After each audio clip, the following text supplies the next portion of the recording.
3, 2, 1.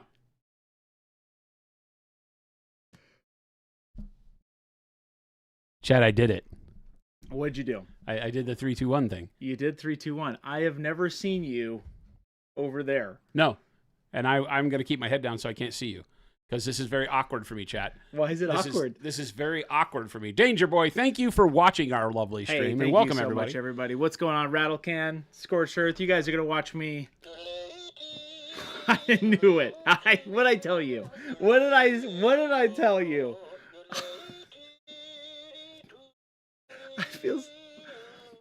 I feel so powerless without my toy makers. Get it out of your system. Let them funnel in. I got a boo right off the bat. Yeah, because you're messing with me. I'm doing the good stuff here. Oh, I'm doing the good things. Papa Chicken, Odin. That's it.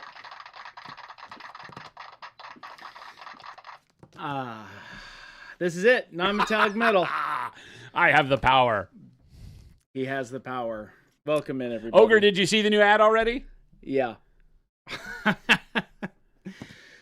We're giving back to you this year, this Valentine's Day season, chat. Isn't that right, Jason? Oh, we're giving, all right. And I would call the number if I was you. We're giving, all right, chat. It goes right to me. I answer every phone call. Oh, we're giving, all right. We're giving. How do you make this more yellow? Yellow? No, I have the camera balanced. Yeah, there you go. You can. That's how you change it. You want it more yellow? Better. Is it that? It's the CT. No, that's the power. That's power. That's dim. No, yeah, turn that up. Yeah, that's dimmer. Here. That's perfect. No, it's perfect. That's perfect. This is exactly the way I like to be viewed. Okay. Thanks. You have a different white balance? Super Duper John says, I misplaced my frameable fish. Oh, no. We are doing... Well, I definitely have a different white balance because my beard is white and yours is brown. Messes up the whole scene. Messes up the whole scene. Yay, Chris, I can't wait to learn with you. Hey, that's what we're doing today. We shot that ad a long time ago. We did. That ad was shot that ad was shot a long time ago, and because of world climate and tensions, we decided it probably was the best to release at certain points. But now we're all out for Valentine's Day. Show the love. Show the love. All right, Jason. All right, guys, here's the deal. Okay. Here's the deal. Yeah. What you're gonna do is pick up a brush. Okay. Yes. I want you to hold it with the fuzzy end towards the model. You mean like this? The fuzzy end. Okay. Okay. Yeah. Pick up the model. Preferably hold the model. Okay. Identify the area that you want to be non-metallic metal. This is going to be the area of non-metallic metal. Okay, right good. here. That's a good way to identify the area that you want to be non-metallic metal. I want you to take that brush in your wrong hand. No, this is my right hand. Which is the wrong hand, like I said. Oh, and I want you to wave. I want you to wave it in the air 3 times, and say "Ala Kawamba." Ala Kawamba. Alakadoo. Alakadoo. Non-metallic metal. Non-metallic metal. I see you. I see you. All right. Bling. All right. Grab. It's gonna take us a second, chat, to get through all the noises. I knew this. Plus, I have a fart button, so I can't be doing that. I need to focus. I think you need to pull the therapist out and tell us what the therapist says right at the beginning of the show. I need that. Right at the beginning of the show. Let's see. And what do we do when we feel like this? Oh, yeah. He knows. Panic. Chat. This man knows. He knows. Okay, so I have a question. Yeah. What's the crazy zoom for the face cam? For that camera? That is physical on the lens. So that black. So you magic gotta right there. you gotta do like you gotta not the grab, front ring. Oh no, I just did the front ring. Focus. Oh, it's this one. This is how we're gonna teach him non-metallic metal. No, not that one. Oh. Okay. All right. That's great. All right, we're all back. All right. We're back. We're back, chat. We're back. Now, we're back. I'm assuming... We have a thing for that. We have a thing for that? What's our thing? Oh, yeah, there you go. You got to give it some gusto. We're back. We're back. Chat, we're back. Chat, I am not reading anything you say today. This is my best Chris impersonation. Hey, what? I knew it. Oh, man. So this is going to be one of Yeah. those where chat might get missed a little bit because, number one, we've swapped positions, and I am not as good as Chris is at paying attention to chat. And I'm going to be asking And the Chad is going to be questions. asking a lot of or Chris is going to be asking a lot of the questions. We're going to be guiding Chris. So Yeah. for those of you that may be new here, this is the, hey, let's teach the producer how to do non-metallic metal. Chris Right. has been on a great painting journey. His painting has increased so substantially over the time that I've just known you, Yeah. right? As a matter of fact, going from somebody who was only painting so that you could play games Right. to now somebody who paints and builds models more than you play the games. Yep. So not that I'm saying everybody needs to do that, but it's a great transition, and it's a great way to watch somebody learn and get more involved. And lately he's been doing some OSL stuff, which is really cool, Yep. trying some new techniques. And one of the things that I've always really loved about you is that you're not afraid to just do stuff. Like when we Yeah. came out with Noosh, Chris was like, gimme. Yeah. And he's like, I don't know anything about it, but I'm going to put it on my model. After and he you did, did the- and it looked dope. After So- you did the weathering pigments thing with that, I'm like all over that now. Yeah, and he did, and it looked dope. So Cool. cool, he says. I'm going to turn you up and me down because I'm going to blow you out because this mic is always louder anyway. It is a little bit. So are we good? Does Chris sound about the same volume I do? Yole. Oh, that's That gonna, was my going to be a peak. little bit louder, but That was my peak test. yeah. Okay, good. Here we go. Okay. All right. So the first thing you need to do. Okay, so we're going to do steel. Yes. Right? Can you grab the one that I've done? You want to use that one as kind of a way to be a kind of a guiding light for you, whether you keep it on stream or not. It's down below. It's down below. Yeah, right here. Oh yeah. You're the one that put them there, so. Yeah, you're right. Oh yeah. Like Right. this. Uh-huh. Right, so that gives you kind of a guiding light that you can always look at. Right. This is a good start. This isn't finished because we haven't gone to the brightest highlights on this, right? Uh-huh. But it gives you the good part of what you would be doing to sketch light on the armor. And so I think that it's always good to have a visual to follow along with. Yeah. In most cases, you can't find a visual of the exact model unless you're doing something like what Chris is, where you're picking a model that maybe you've seen another person do, which is great in our hobby. That while there are a bunch of limited edition sculpts for busts and things, a lot of times you can just find somebody who did a great job of non-metallic metal on a Space Marine or a Stormcast Eternal or some model that you know. And if you can go get that model and reproduce it, you're learning at least the muscle memory of how to put the paint where it's supposed to go. Mm-hmm. It doesn't really teach you the other ideas of light and the reason why the light was placed where it was. That's more spatial and needs to do what we're going to do today. But this will at least give you a guiding light. You can kind of act on this. Yeah. Okay? Make sense? Yep. And then yeah. Mm-hmm. Okay, so one of the things I want you to look at here is that this was done with kind of a general lighting coming off of his kind of front left. This way? Yeah. Yeah, Okay. front left of his face. Right? So it's nothing spectacularly dramatic yet. We haven't done anything other than put the kind of cylindrical highlights down. Yeah. But he has some really neat shapes because the arm is a cylinder. The way that the front of the pec muscle or the pec guard on that shoulder plate is done is kind of spherical, cylindrical. It's a neat shape. And then you have this kind of cubic square shape up on the top of the shoulder there. Right where you have a hard edge that blocks off a little bit more. Mm-hmm. And so you've got a lot of really good shapes to play with on this. So it's going to be a really good way to go through it. And what I want for you and for chat to learn is kind of the process of looking at the model, taking the parts apart piece by piece, and then kind of applying light to them in general. Okay? Yeah. So the first thing is always going to be you decided to do steel. We have steel here. What would you like for your steel colors to be? Do you want to start with discussing why we would do colors in a certain way? Yeah, before we do that, let me hit this button really quick, Jake. What button? There is a small button.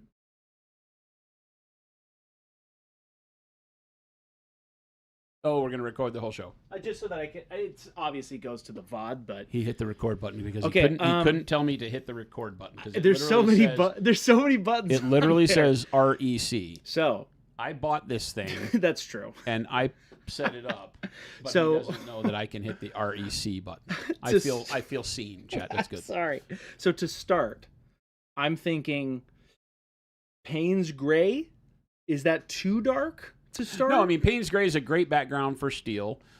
So when we're talking about color choices for anything, Yeah. you know me, I like to have a nice color underneath. So I chose to do this whole model in the dark purple, and then putting a color over the dark purple. I wanted to have some of the dark purple show in the shadows for Oh, the steel yeah. too. Uh-huh. Yours is done in black, which is fine. The Payne's Gray can be that background. I did Payne's Gray over the top of the purple on this, which is an easy way to do it too. Uh-huh. But Payne's Gray is great. When talking about white metals, I refer to a lot of the metals as white or yellow. Copper exists in a weird world in between because copper has some trends towards yellow metals, and then of course it's a reddish. Okay. So but when we're talking about the difference between the steels, irons, silver, all that kind of stuff, white metals. And then as you move into yellow metals, obviously gold, bronze, right, and things of that nature, you've got the ability on some of them, like we talk about when you polish bronze, it moves towards white metal because it has a tin component, and tin is a white metal. Right. So again, there's some variations, but for large purposes like this, when you're going with white metals, cooler colors tend to work better, but it does not preclude you using something like reds, warm greens. You've seen me with the golds use like dark warm green, right, or dark yellow green. And so you do the same thing here, right? So you have a choice. It really is, what do you want it to look like? So one of the biggest things that's very subjective is it. A lot of times we ask, like, hey, what should I start my non-metallic steel with? Yeah. And it's like, okay, well, you know me, I usually ask a lot of questions back. And one of my first questions is, what do you think the model wants to look like? What do you want your Surviathan to look like? I think I want the steel to be a touch warmer. Okay. Are you planning on doing his color like cool? I nearly said fish tones. I don't even know what that means, but. Yeah, I think so. You mean this? Yeah, like what are you always think in terms of the whole model when choosing colors, because you could get yourself into a problem where you start picking out colors for individual items that then don't work together on the composition as a whole. So one of the biggest things to think about when determining, and this isn't just non-metallic metal, this is a global conversation for color choice, is to say, what do I want my model to look like overall? And so a lot of times when I go into that conversation, I use the Imperial Fist, because in our world of nerddom, a lot of people understand that yellow Space Marines exist. Right. And you get a very vibrant color, so now you have to be careful, or at least more careful with your choices about other colors, because not everything's going to look great put up against yellow. Yeah. So if you did a cape and I don't know, you pick some random color that might just not make your model look the way you want it to, like a really bright teal or something on the yellow, might not give you the thing that you wanted, but you're like, but that was kind of the color I was thinking. I'm thinking the fish itself is going to be like a classic goldfish. Like a goldfish, it's like oranges and whites, like yellow orange to yellowish orange to then kind of gray whites. Okay, cool. So maybe it would be good to make it cooler, the steel. I think so, yeah, because that's now you're starting to really hit it on the head. Is that if you have a color that is overall very warm for a main component of the model that you're wanting people to look at, which of course the face is, right? Then the next things that need to be eye-catching could tend to move away in temperature from that. You'll have a lot of neutral tones on steel anyway as you start adding in either grays or whites or blues or whatever. You can cool it off very nice. And the cool thing is that you could do some really cool reflective color from the orange, like from the gills up top, that we could have some orange reflect back on the steel. Got it. Okay. So we can do some fun stuff with that. So I think starting with a cooler tone like Payne's Gray or dark purple or blue black, you name it. Would Payne's Gray or dark blue or blue black be too dark to start with? No. Should I start with something brighter to make it more punchy out the gate? Or do I want to work up a lot? I tend to use that first layer as the shade layer. So think of replacing black to some extent with the color of black that you think is going to make your undertone for shadows better. Okay. So you're not you can just replace the black. You can paint over it with red, and that can be your shadow color. I like to go over the black prime so that something like Payne's Gray darkens up even more in the shadows. Dark blue is going to give you a little bit more punchy blue out of this first pass if you want to, which is really cool. Blue black is going to be an in-between. It's going to be a little bit more desaturated, right? So more vibrant blue out of the dark blue. Payne's Gray is going to give you more of a inky black that has a blue tinge to it. Right. And then blue black is going to give you a desaturated version of almost like the same amount of color change that dark blue will give you, but less vibrancy. Okay, let's do dark blue. Okay, cool. I'm feeling dark. Yeah, it's going to be a little punchier. Yeah. Dark blue is always a great choice. And I will be crossing over a lot, chat, so don't mind that. Our setup is set up for people who paint with their correct hand as opposed to with the wrong hand. T. Schmidt asked, do you ever consider your colors in terms of color gamut? Are gamuts more of a limited palette kind of a thing? Gamut is a video thing. Right? Gamut. Gamut. Do you ever consider your color? No, gamuts are more of a limited palette kind of a thing. I've never heard of that term when it comes to, I know, not like gamma levels. In painting. Gamut is something that I've always used in video. Gamma value levels in an actual video are what that is. So I'm gonna base coat. It says this the whole complete thing. range or scope of something is gamut. So the whole gamut of human emotion. So you're asking if I'm thinking about across the whole range of colors? No. I don't ever take every color into example. I take the primary color I want my model to be, and then I start matching what I think matches that. So in terms of, am I thinking about every color? Technically, when I choose the color of the model, I'm thinking out of every color that exists, what do I want this to be? But I then don't go back to every color that exists matching with that. No, I don't think so. I mean, I guess you're always thinking in terms of out of all of the colors, what matches with the color, the central color I picked. So maybe, I don't know. It seems like a weird way to think about it. Do you think I should, at this stage, I just want to base coat this, correct? Yeah. The whole layer. Then. Yep. Your first coat over all of this is, and he's just going with a BAB. Chris is the man. He's just like, you know what I'm using? I'm using a BAB. Going for it. Can you turn your hat to the back? Yes, I can. Thank you for reminding me of that. And can you center up? I'm practicing, centered. Chris. I'm just practicing. I'm centered. I'm just practicing. Oh. Rocco says, I can't believe this is fun. Isn't it great? I like this chair. I quit. I'm now the producer. I'm the captain now. No. Well, you're the ship. You're the ship now. Well, technically, wait. I'm the captain at the moment. Wait, what? Well, you're driving the ship. Wait, we'll keep the metaphor going. Wait, what? My, how the turns have tided. How the turntables have turned. How the turns have tabled. The tables of my table. Wow, you know what? I'm going to be honest right now. I have not used dark blue ever. What? Never. Do you work for Monument Hobbies? I do, but remember, most of my stuff is like earth. All right, we're gonna have to get the U head out of the frame. Okay, let me do. Actually, you know what? I'm gonna do this, Jason. This will be better. Okay, cool. I just want to make sure everybody can see. Yep, that's a good angle for us to see. It's just you were leaning in over it. So perfect. I can be better at this right here. Mew says, Jason, you're a boss for this, and Chris, you are also a boss because I know you're gonna nail it. He will nail it. He's good. He's good. Jen absolutely crushed her first ever non-metallic metal painting with me. So I think that was good. The only difference here is that I'm not painting along, so I can't be like, oh, no, do this. So it's going to be a little bit of a teaching thing for me, but I'm going to love it. It's going to be fun. I'm just going to get the base coat of this area. Brian says, don't use dark blue, but that's preposterous. It's true. I use dark. Preposterous. Yeah, I guess I just haven't done this in a long time. Or I just haven't had a project that uses this, but I'm really liking it. How's my head? Is it out of the frame? Yeah, you're fine right now. Okay, if you want to punch in too, you can. You're fine right now. I can go like this, pal. Perfect. Just base coating. Yep.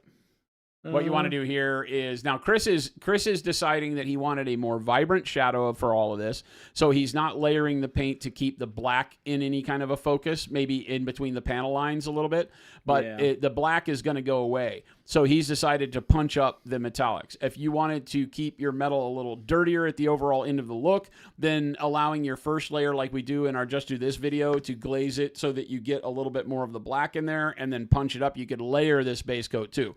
But for what we're doing here, doing this is fantastic. Just get a base coat of color on there, cover everything. This is now replacing your primer as your shadow color.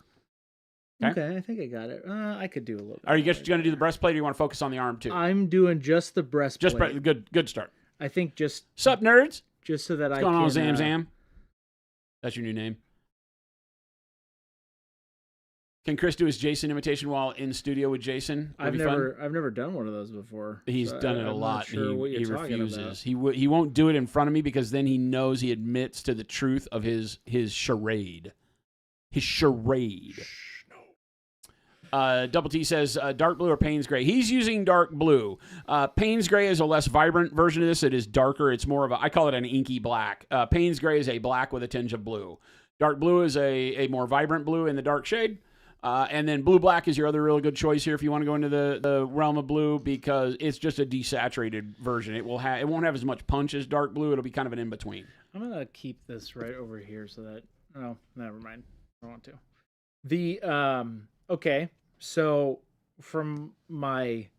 While that's drying, right? From my... Obviously watching you do it, you do one color, and then you pick a highlight color, or Sometimes, yeah. another color. I will take like a tint and mix it in to start moving my color towards my highlight. But that's 2 colors, not 3. Yeah, a lot of times I will do my non-metallic. Steel especially is one I love to do that with. With gold, I tend to layer a bunch of colors one over the other. Yeah. So it's an interesting thing with me. With steel, I like to pick and do most of my steel in 2 colors for your main go. You can technically say 3 because by the time I get to my highlight, I've generally switched again. Why would you do 3? Or wouldn't do 3? Well, like a lot of times with dark blue, I really like pale yellow or bright pale yellow mixed into it to do my lightening of the dark blue. And then when you get up to a certain point, it starts to turn to green. Okay. Right? Because you're getting a little bit of a neat movement away from grays. Mm-hmm. You could just take something like neutral gray and start adding it in and then go to bright neutral gray. And that will get you a good steel. So if you want to do something basic, we do that. If you want to do something like doing dark blue with pale yellow, then it will also lighten your blue up to get you through all of your mid-tone colors. But at some point in time, the yellow and the blue start to trend a little bit like seafoam green, even with the pale yellow. And as it gets to that point where I'm starting to see too much green out of it, I switch over to something like white blue or bright neutral gray and start mixing that in for the highlights. That's why you would bring a third color in. So for me on the steel, I like the yellows as a tint because it gives me a nuanced color through the midtones as opposed to just blue and white. Okay. Now, with Payne's Gray, I like Payne's Gray with white blue, and then you just do Payne's Gray, white blue all the way to the end. Right. You can do that with dark blue, too. You could simply, if you want to just treat it very simply, we could just do dark blue, white blue. And then just go all the way to pure white blue. Why would I pick? So white blue particularly is obviously another blue. It has blue in it. Right. So would I not want to pick like a pale yellow or something warm? Well, that's what I like. Yeah. You like, okay, I see what you're saying. Yeah, I mean, anything in the scale of yellow with the blue works really well until it doesn't. So at some point, like I said, it starts moving to something that feels a little more green, like almost like a bright faded green. And you don't necessarily want to cross over into that, although with this fish, it could be cool as an underwater color to move towards a highlight that is more like bright faded green, which is what you get with pale yellow and dark blue, right? So I think I would try that.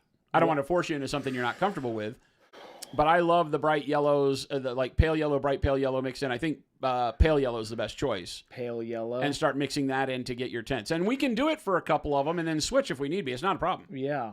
Uh-huh. So pale yellow it is. I've made the decision. Let's do that. He's waiting for me to ask him to do it. I was either going to do that or olive flesh. That would work too. You think so? You want to do Chris in olive flesh? Let's do it. It's Chris's signature color. Let's do olive flesh. It's similar in tint. It's darker. It's dark. Oh, okay. I see what you're saying. Yeah, let's try it. Why not? Yep. Olive flesh it is. It'll work. It's not quite as yellow, but it'll still do what we want it to do. It'll keep it from desaturating into, it's hard to say bubblegum blue, but you get my idea. Too much of a pastel blue. It won't move you to a pastel, which is really nice. Yeah. So what you're going to do is now you're going to mix some color. Yeah. And I would suggest that you do this in a cup. Okay. Because then we can have the base color that we don't have to remix, so you're not having to work with the palette as much. Okay. And this is a great idea for you guys at home. If you get some of these little graduated cups or some sort of a little mixing cup that you use, even if you have the little plastic reservoir palette like you use at home, Chris. Yeah. Uh-huh. Those little things are great to mix quite a bit of paint in, and then you can continue to use the paint as a base as you mix brighter. Because remember what we're going to do is we're going to take more dark blue and add just a smidge of olive flesh into it to brighten it up a little bit for your first, what we would call a mid-tone shadow. Okay. That's my term. I don't know if anybody else uses these terminologies, but and then we will just add a little bit, and then you have a mix. And then you'll just add a little bit more of the olive flesh to that same mix at each step to brighten it up until eventually you get to your brightest color. So I don't want to do a lot here. Un, deux, trois, four. Four? I don't know what four in French is. Four? That's a great question, actually. Vier. That's German. And then... Un, deux, trois, vier. So then this would be one... Bright pale yellow is your new favorite highlight mixer. It's so good. Olive flesh was your old favorite. Oh, Zam Zam. So this you know how natural it is to just say Zam Zam now? It is. That just started like 2 minutes ago, and it's already. It's right. It's just so right. So Jason, this would be technically. Is it time for yodeling? While I'm mixing, it could be time for yodeling because he's mixing. So because you know when you have Jason in the producer seat, it's always Jason plus. Jason plus yodel. I knew it. I knew this was going to be a thing.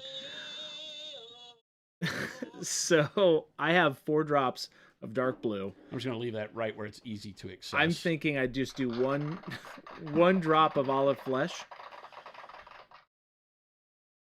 Jason? That's a long clap. It is. Yeah, 1 drop. Okay. How many? You put 4 drops of the other? Uh-huh. 1 drop of olive flesh. There you go. Boom. That's all you need. That's all you need. I'd like to imagine this is also Jason when I'm alone. It isn't far off. Okay, so let's... Not far off. You're not wrong. You're not 100% right, but you're not 100. You're more than 80% right. Okay. I'll give you a strong 80%. 85% right. Mix that up a little bit. Ooh, that's a pretty color. See?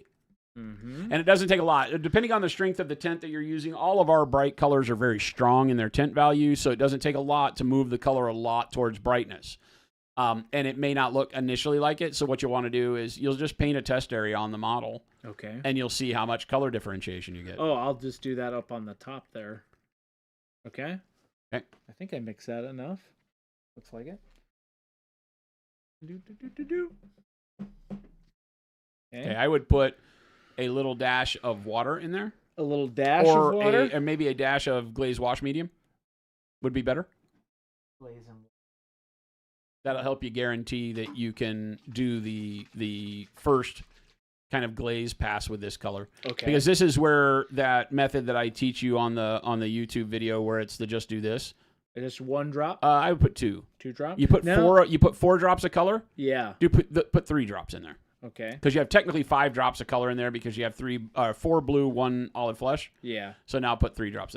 Bingo. There you go. Okay.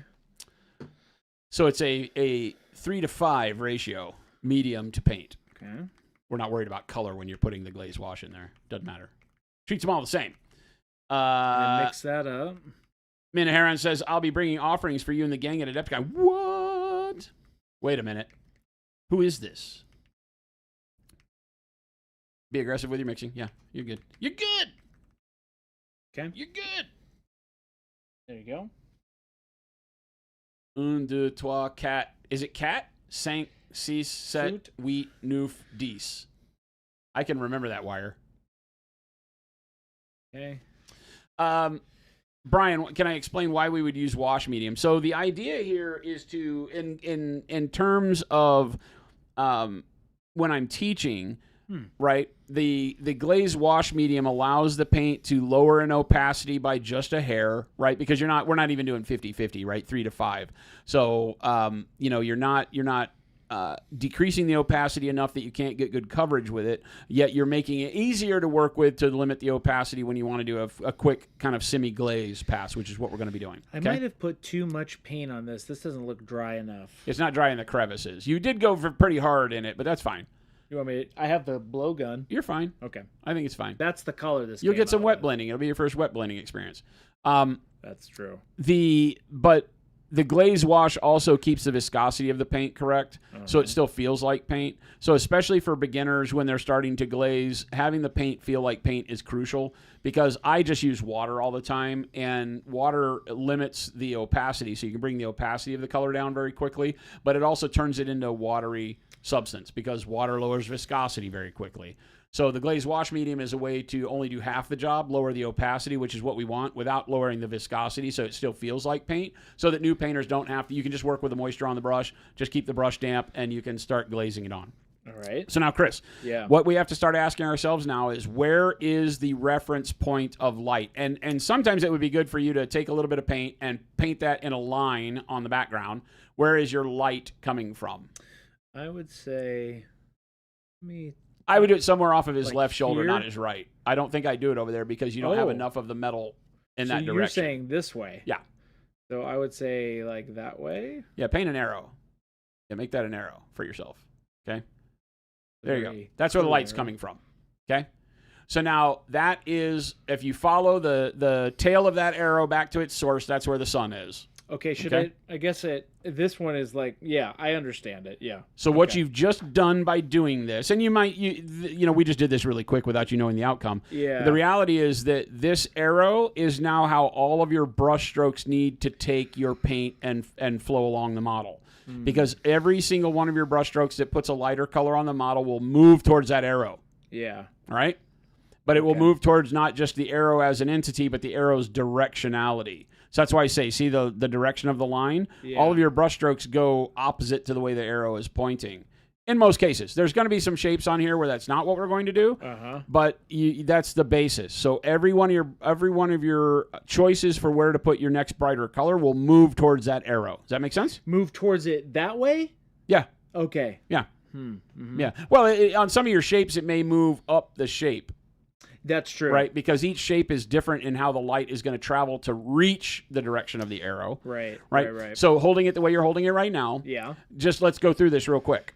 Let's talk about the top panel there, right? This Those one? squarish panels. Yeah. How do you think the light would have? Where would your brushstroke have to move to make it take light towards that arrow? That way. You got it. Yeah. Okay. So what part of that? Each of those panels is going to be the brightest. It's going to be the edge for sure, The edge, yes, and then toward this side. towards the back. Yeah, right. like a triangle up here. Yep. Or Well, not towards the back side, basically, like the Yeah. whole top, but towards the peak of the shoulder. to the peak. Yeah. Okay. Right. So Yeah, the part that's touching the background Uh-huh. will be the brightest spot. Okay. Okay. All right. So here we go. So you have a damp brush. Yep. Make sure you take a lot of the paint off Uh-huh. That's so you don't good. overload the model. Okay. Now you just want to start with from the forward edge Uh-huh. and work that brush stroke towards the back. kind of like that. Yep. Can you move just to your left a bit? Yeah. Yeah. How's that? Is that better? No, the model to the Oh, left. yeah. Yeah. How's So just as center up, Chris. I got this. how's that look? Yep, If you you got need to adjust focus, it's the right ring. You got it. No, I think it looks good. Okay. Right? So yeah, and what you're thinking in terms of, and these are some of the more complicated things, is that this panel at the top of the shoulder is not going to have much shadow to it. There's nothing on the model other than the head that provides shadow, but your lighting direction has made it to where that's not a thing, Yeah. right? Uh-huh. So it really is going to be that you can almost just base coat this in the color that you're doing right now. Got it. Okay? Okay, because it's not going to have, you said, it's not going to have a shadow on it. No. So you don't really have to blend. This will now become the darkest color on those top panels. So you can think of any part of the model that points directly towards the light. You'll replace the shadow color with the next brightest color, and you might do that multiple times. Yeah. Right? So This now one's the a part hard that one. on that particular panel you're painting, notice how Yeah. it turns down at the bottom of the shoulder, Yeah. right? Uh-huh. That will not base coat the same way, Right. right? So you'll make a kind of a line across there, right? Yep. Kind of like that. Yeah, leave it a little bit like that. Now do the other panel to the left. Mm-hmm. Panel up here, you mean? Yeah, just do each of them. You got 3 panels, do them all the same. Now, as you work towards the overlap of the other panel, Uh-huh. don't paint, leave yourself a little bit of the dark blue showing Yeah. so that the panel overlap stays dark. I see what you're saying. Kind of like that. Yeah, you're shading it a little bit, but I think you got it. Yep, you got it. Okay. You got it. Right? And then do the same thing on the third one.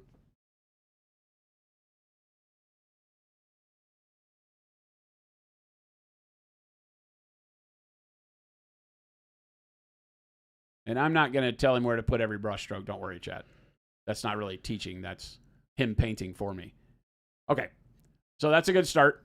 Uh-huh. Now you've got that top layer. Now what do you need to do to all of the other? Remember we talk about breaking down the shapes into sections? Yeah. What's the next visual section you see that you recognize you need to put I would paint in a say certain way? this. Okay. So it wouldn't be a lot because the light is, I would say, I don't want to say it's really over his shoulder, but I feel like there would be some shadow here, right? Could be. Depends on how far to the front you want to bring the light. Right. So if the sun is here, Is it behind him or is it in front of him? I think it's more in front of him. Okay. Yeah. Fine. So maybe Then if it's in front of him, then you're going to start pulling your highlight towards that same corner that you just made at the top. up here. Yeah. And the shadow would be kind of at the bottom of each of those rectangles. Yeah, I see what you're saying. Yeah. Right? Now, how comfortable are you with glazing? Not very comfortable. All right, so clean your brush off. Okay. We're gonna teach you a little glazing here. Show me your brush on the screen. Get some water loaded on it. Right. Okay, perfect. Now get a little touch of paint on that, and put a drop of that paint on the palette. Okay. Now spread that thin. It's still pretty opaque. Get some more water off on your brush. I see. And then put that in there. Okay, there you go. Now wick that off on your thumb. Okay. Yep, perfect. Okay. Now what you're going to do is paint that entire little rectangular panel with that. This up here? No. This. That one not. And start. No, stop. Remember where you're supposed to start. Start where you want it darkest and move the brush to where you want it brightest. Okay. We said the brightest point is going to be at the top, so start at the bottom of each of those little, they're not really rectangles, trapezoids or whatever, and then move the brush towards the top of that. Okay? Yeah, there you go. So it'd be that way. You got it. But cover the whole thing with this.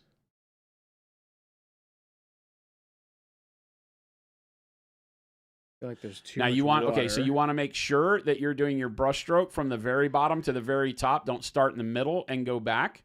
Like that? You got it. Yep. Otherwise, when you're glazing, make sure that each brushstroke covers as much of the area as it possibly can. Don't overlap your brushstrokes. Right. So stop with that one. Now move to the next one. Because the more you layer up, the more opacity you get. That's not what we're going for here. Your first glaze layer should just go on there and do one nice pass on each surface, and then we'll come back. Let me get more right here. That seems like the right consistency. And then wick it off. Too much? A little too opaque. Yep. You tell me. Does it look like what you wicked off last time? I think it's a little too. There it is. That's better. Get more off of it. I think you're fine. I think you just have too much material on it. So keep taking stuff off the brush, and I think you're pretty good. There you go. That looks good now. Yep. Then do the same thing on the one next to it. That middle one. Going up. At the bottom and upwards. You got it. Yeah. Okay. Stop. What you're doing incorrect right now is look where you just started your brushstroke. You didn't start it at the bottom. You started in the middle. You mean of the panel? You got it. You have to start all the way at the bottom of that right there, and then one brushstroke all the way to the top. If you glaze with short, choppy brushstrokes, you will mess your glaze up. You have to glaze covering the entire area as best as you can. Okay. Otherwise, you're mixing various consistencies of pigment across the surface, which builds up opacity different and starts with cloudiness. Okay. A lot of people who glaze say, why when I glaze do I get cloudy colors? It's because you do exactly what Chris was just doing, as opposed to doing now with really abrupt, long brush strokes. He was doing very short, choppy ones. Yeah. And he started in the middle. He was not doing what I was saying. You got to go from the bottom of the panel to the top. Right. And just do one coat like that. That's fine. Okay. You have to strip your brain of the idea of coverage here. You just want to get the surface wet. You have to trust in the material opacity that you saw on your thumb, then wet the whole surface evenly with that material. Don't worry about how it looks. Right. That's how glazing is done.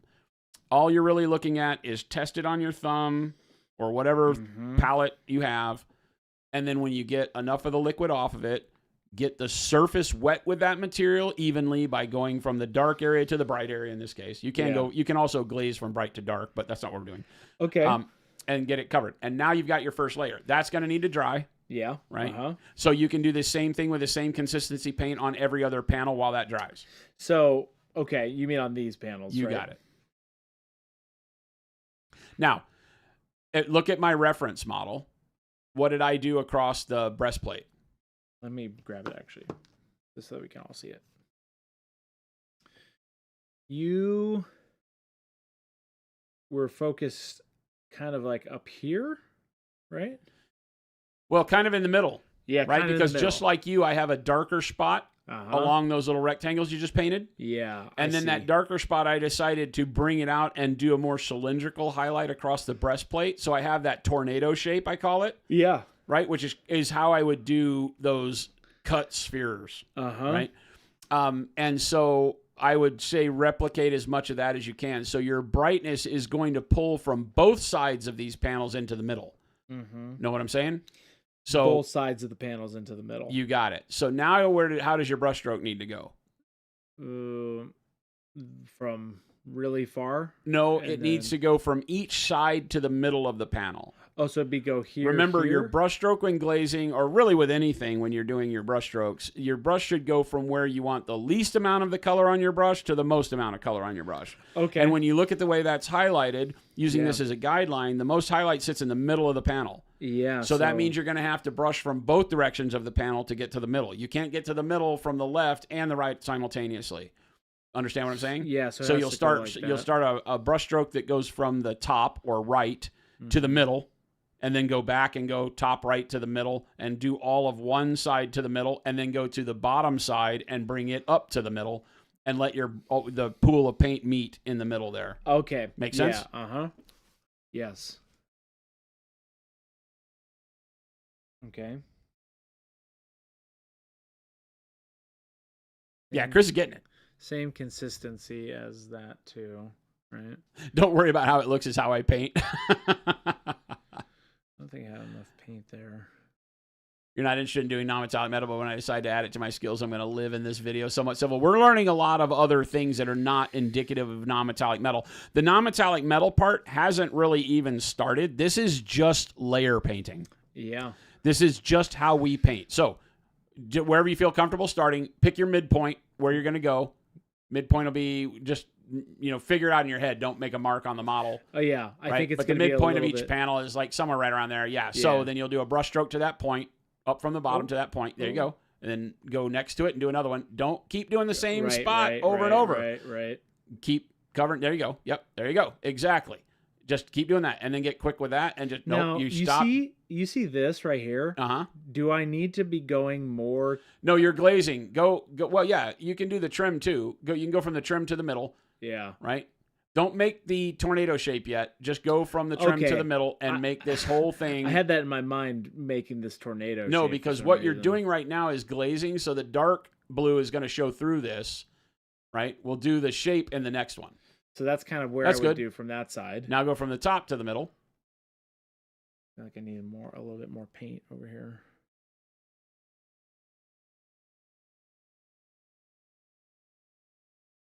How can you get what he's painting, Sergio? We sell these on our website.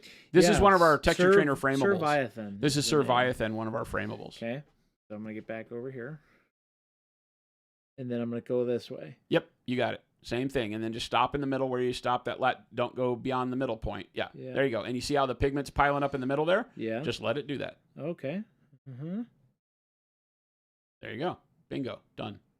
Don't smooth it out. Let that pigment sit in the middle exactly like you got it. What about like up here? Don't. Leave it alone. Leave it alone? Okay. Yeah, leave it alone for now. And then I would do that with on each of those other panels. Okay. Keeping that midpoint going in the same direction. You've created this angle for it.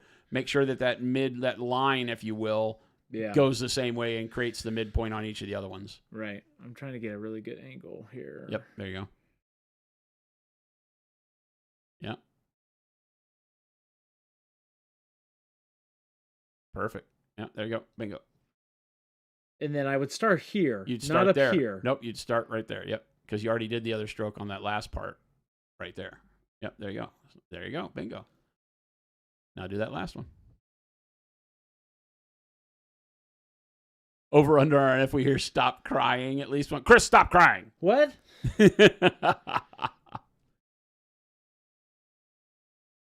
If it's Chris working on a motorcycle, oh God. Chris, we're building a motorcycle next, according to chat. All right. Exactly, I did, K-Short. I realized when I said, no, don't do that. It was like a dad telling his kid to adjust the flashlight. I'm going to be honest here, too. I do not do much glazing. Well, this is a good learning. Yeah, so you guys are kind of learning glazing, and you're learning non-metallic metal with me. Okay. Up here. A small area, right? So look at the line you've created with your midpoint. Yeah. And it's not going to leave a lot of top area on this panel, right? So don't touch the model, but show me the line of midpoint that you've formed with the other panels. Right here. You got it. Right. So notice how that's bisecting this last panel with more bottom than top. Yeah. So pull that stroke will be longer, and then your midpoint's kind of by that rivet. Yeah, you got it. Right? Yeah, bingo. And then just that short stroke the other direction, and you're good. Bingo. Ta-da. Okay. All right. Now, your top panels have dried. My top panels have dried. Right. Yes. So now you need to go back with your color that is not thinned. So in the cup, the mix in the cup. Yeah. Just without, you don't need anything but just a hair of dampness on your brush. You're not glazing anymore. Okay. Right? Right. And then on those panels, move your brush stroke. Okay, so what did you do on these panels the last time? I went that way with them. Right, you went from top to bottom. Yeah, I went. Or no, you went from bottom to top. Yeah, I went that way. So you went bottom to top. So now you want to cut that area in half and go bottom to top with this color. Bottom to top? Yeah, same thing. Oh, okay, I see. Yeah, so it'd be up to there, Yeah, because we said we wanted to keep the darker spot kind of at the top, right? Because we went bottom to top, so we dropped more pigment on up there. So now take each of those panels and divide them in half in your mind. Okay. And then start your brush stroke at the halfway. No, not those panels. The ones below. The ones we just glazed. Oh, yeah. Okay. I'm sorry. Those top ones are done. Okay. Yeah. I figured. I'm pretty sure. Oh, right? okay. Yeah. I'm sorry. I thought you were talking about those for a second. Well, no. Okay. Wait. Show me again what you're pointing at. I was pointing up at too much paint. I was pointing up at these panels up here. Yeah. You're right. So you want to go bottom to top. Okay. On those. Right. But in the midway point. Right. To the midway point. Yeah, the midway point. So you want to So go it would start at go the to, halfway like, point here. and go to the top. That way. Yep, you got it. Bingo. Probably a little. You could probably go down a little bit more. Like that? Yeah, just a small amount. Yep, there you go. Just thicken that area up a bit. That's fine. Okay. Then do the same thing on each of the other ones. Dad was a boxer in the Navy, had a bit of a temper. Okay. Yep, there you go. Right. Now you're going to do that on each of the other panels. Uh-huh. Okay. Don't worry about fixing it too much. I mean, make it somewhat good. I probably want to cover more of those panels because here's where you have to start guessing. Like you have more paint that has to go on this, not downward. Don't move your brush stroke downward. Move your brush stroke upwards. Kind of like this. You got it. Yep. It's where you're only leaving like that sliver at the bottom. Perfect. Now do that. Match that on the other panels. Going on, Wad. Welcome, everybody. Sorry, I'm doing a horrible job of paying attention to chat because we're paying attention to Chris.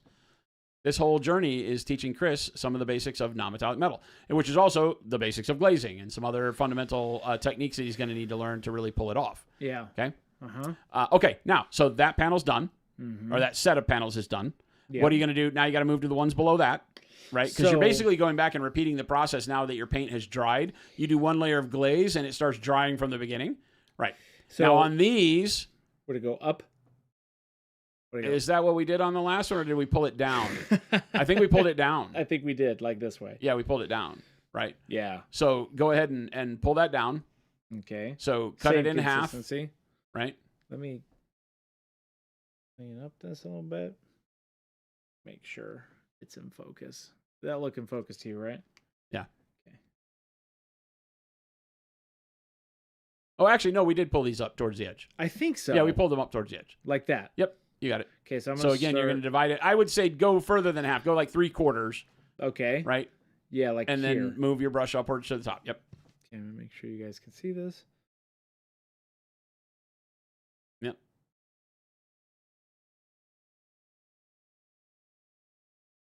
Yep. Now do the next one. Remember, you have wet paint on that top panel, so you can't do that finger press thing. I was trying to fix it there for a second. No, you have edge highlighting that'll cover all that up, so don't worry about it. Yep, there you go. This is intended to be a very quick application of paint because you're going to put more paint over the top, so you don't have to worry about it too much. Right. Go ahead and get the trim that way, too. Yeah, you're fine. Bingo. Okay. Ta-da. Okay.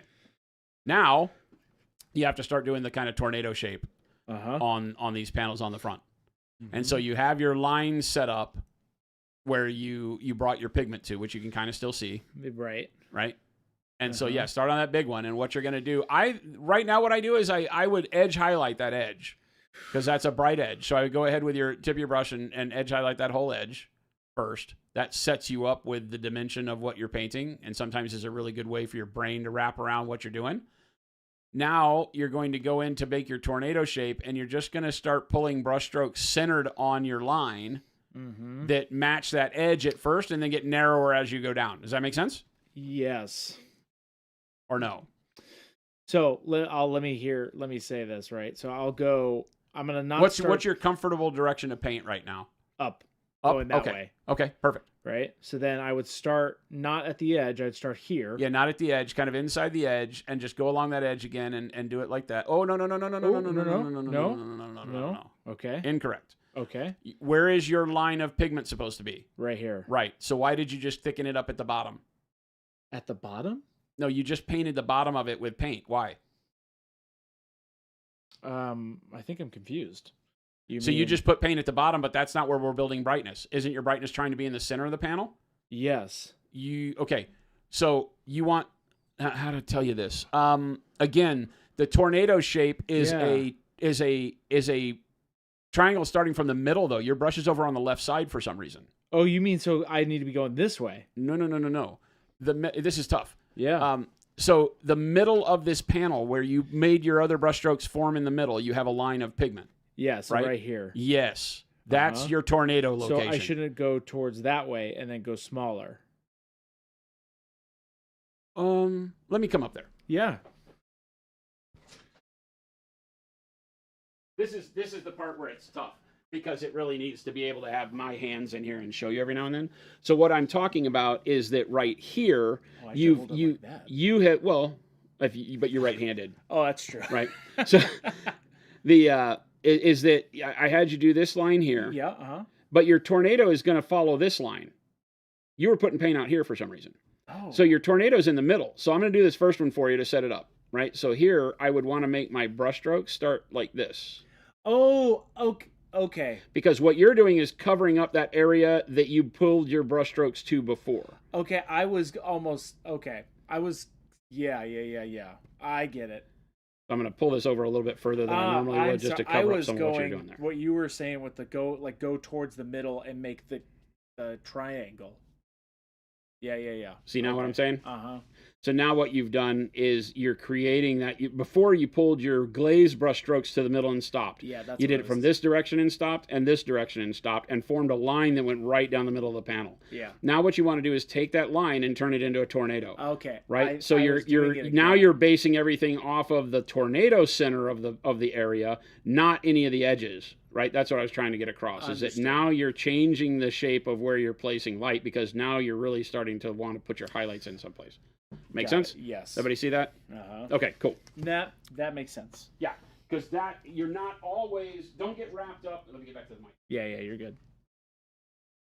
That makes sense. What I was going to say is that don't get wrapped up in the way you moved the brush in the previous step because it's going to change each step. Well, that's what happened. I totally was that's like, what okay. I could tell. That's why I said, hey, wait, I gotta stop. do it. Let me show you this because if you get into each layer when painting, and this is not just non-metallic metal, this is everything you do. I think this might actually be better if I paint this way. Yeah, maybe. It feels good. Every layer you paint may have a different brush stroke it needs to do to pull it off.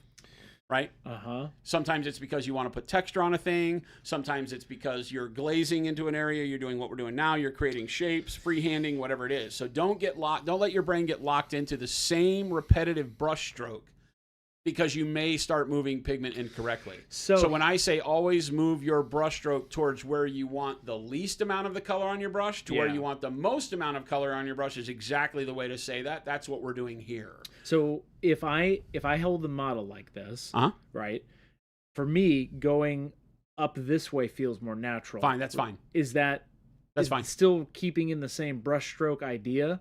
Well, so if I started low, here's the problem. The center of the tornado needs to be the brightest point. Yeah. So you want to make sure that you're trying to keep your brush strokes going from the side to the middle. It's just you're not going to the side of the panel anymore. You're going to the side of this fictitious tornado shape. Okay. That you're wanting to create. Right. Make sense? Uh-huh. This upside down triangle. So let's try. I might just work it down then, right? Yeah. Whatever you feel comfortable with. You can start at the bottom and work it up. It's just don't go from side to side as much as you do from one side to the middle.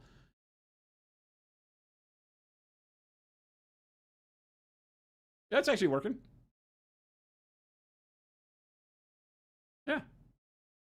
Now, okay, so so what you're doing is that edge that's closest to you, This one? push that edge towards the middle. Don't continue to drag, because what your natural response is you want to finish the shape. Yeah. When you get that first amount of paint on there to kind of give the blob of shape there, now perfect, exactly. Yeah, okay. See what I'm saying? Uh-huh. Always start moving your final brush strokes that clean the shape up. Start moving them to where you want the pigment, because if what you did the first time is you just start from the middle and push pigment towards the outside of that triangle, it'll start brightening up an edge. Yeah. And that's not what you want. You want your edges to kind of blend out into the surroundings. I'm flicking. That Right. I'm doing this motion when I Yeah. should just need to go like that. Yeah. I Well, see. and what I do is I call it squibbing. You go one direction, then back the other way, and you start doing like this to Yeah. build the normal shape up, and then and you then go back. and refine it from the side to the middle on Right. each of the sides. Does that make sense? Yeah. Uh-huh. Why would the tornado be in the middle of the panel if the light is coming from the top right? It's coming from out in front of him, and this is a curved shape. Yeah, this is just for my mind. It's If it were a flat panel, it would Yeah. be different, but it has a convex shape to it. So it has a little bit of a want to pull into being cylindrical. This is and the sun. cylinders shine with a line down the center. It's not a complete cylinder because it's a part of a sphere.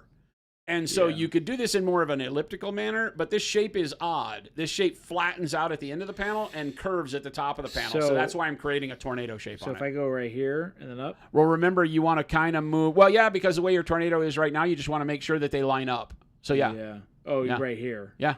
Not towards the rivet. No, the way you have it now, the way your shapes have been defined, is you'll push it kind of towards the middle of that panel, just to the left of the rivet where you got your brush now. Yeah, I think that's fine.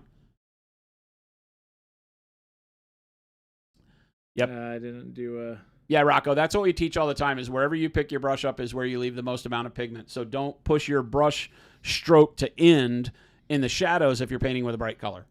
Start in the shadows and move it towards the brightness. 100%. That is one of the biggest things that people fail to remember, and so they just do haphazard brush strokes because the brain immediately goes to, I just need to cover this area.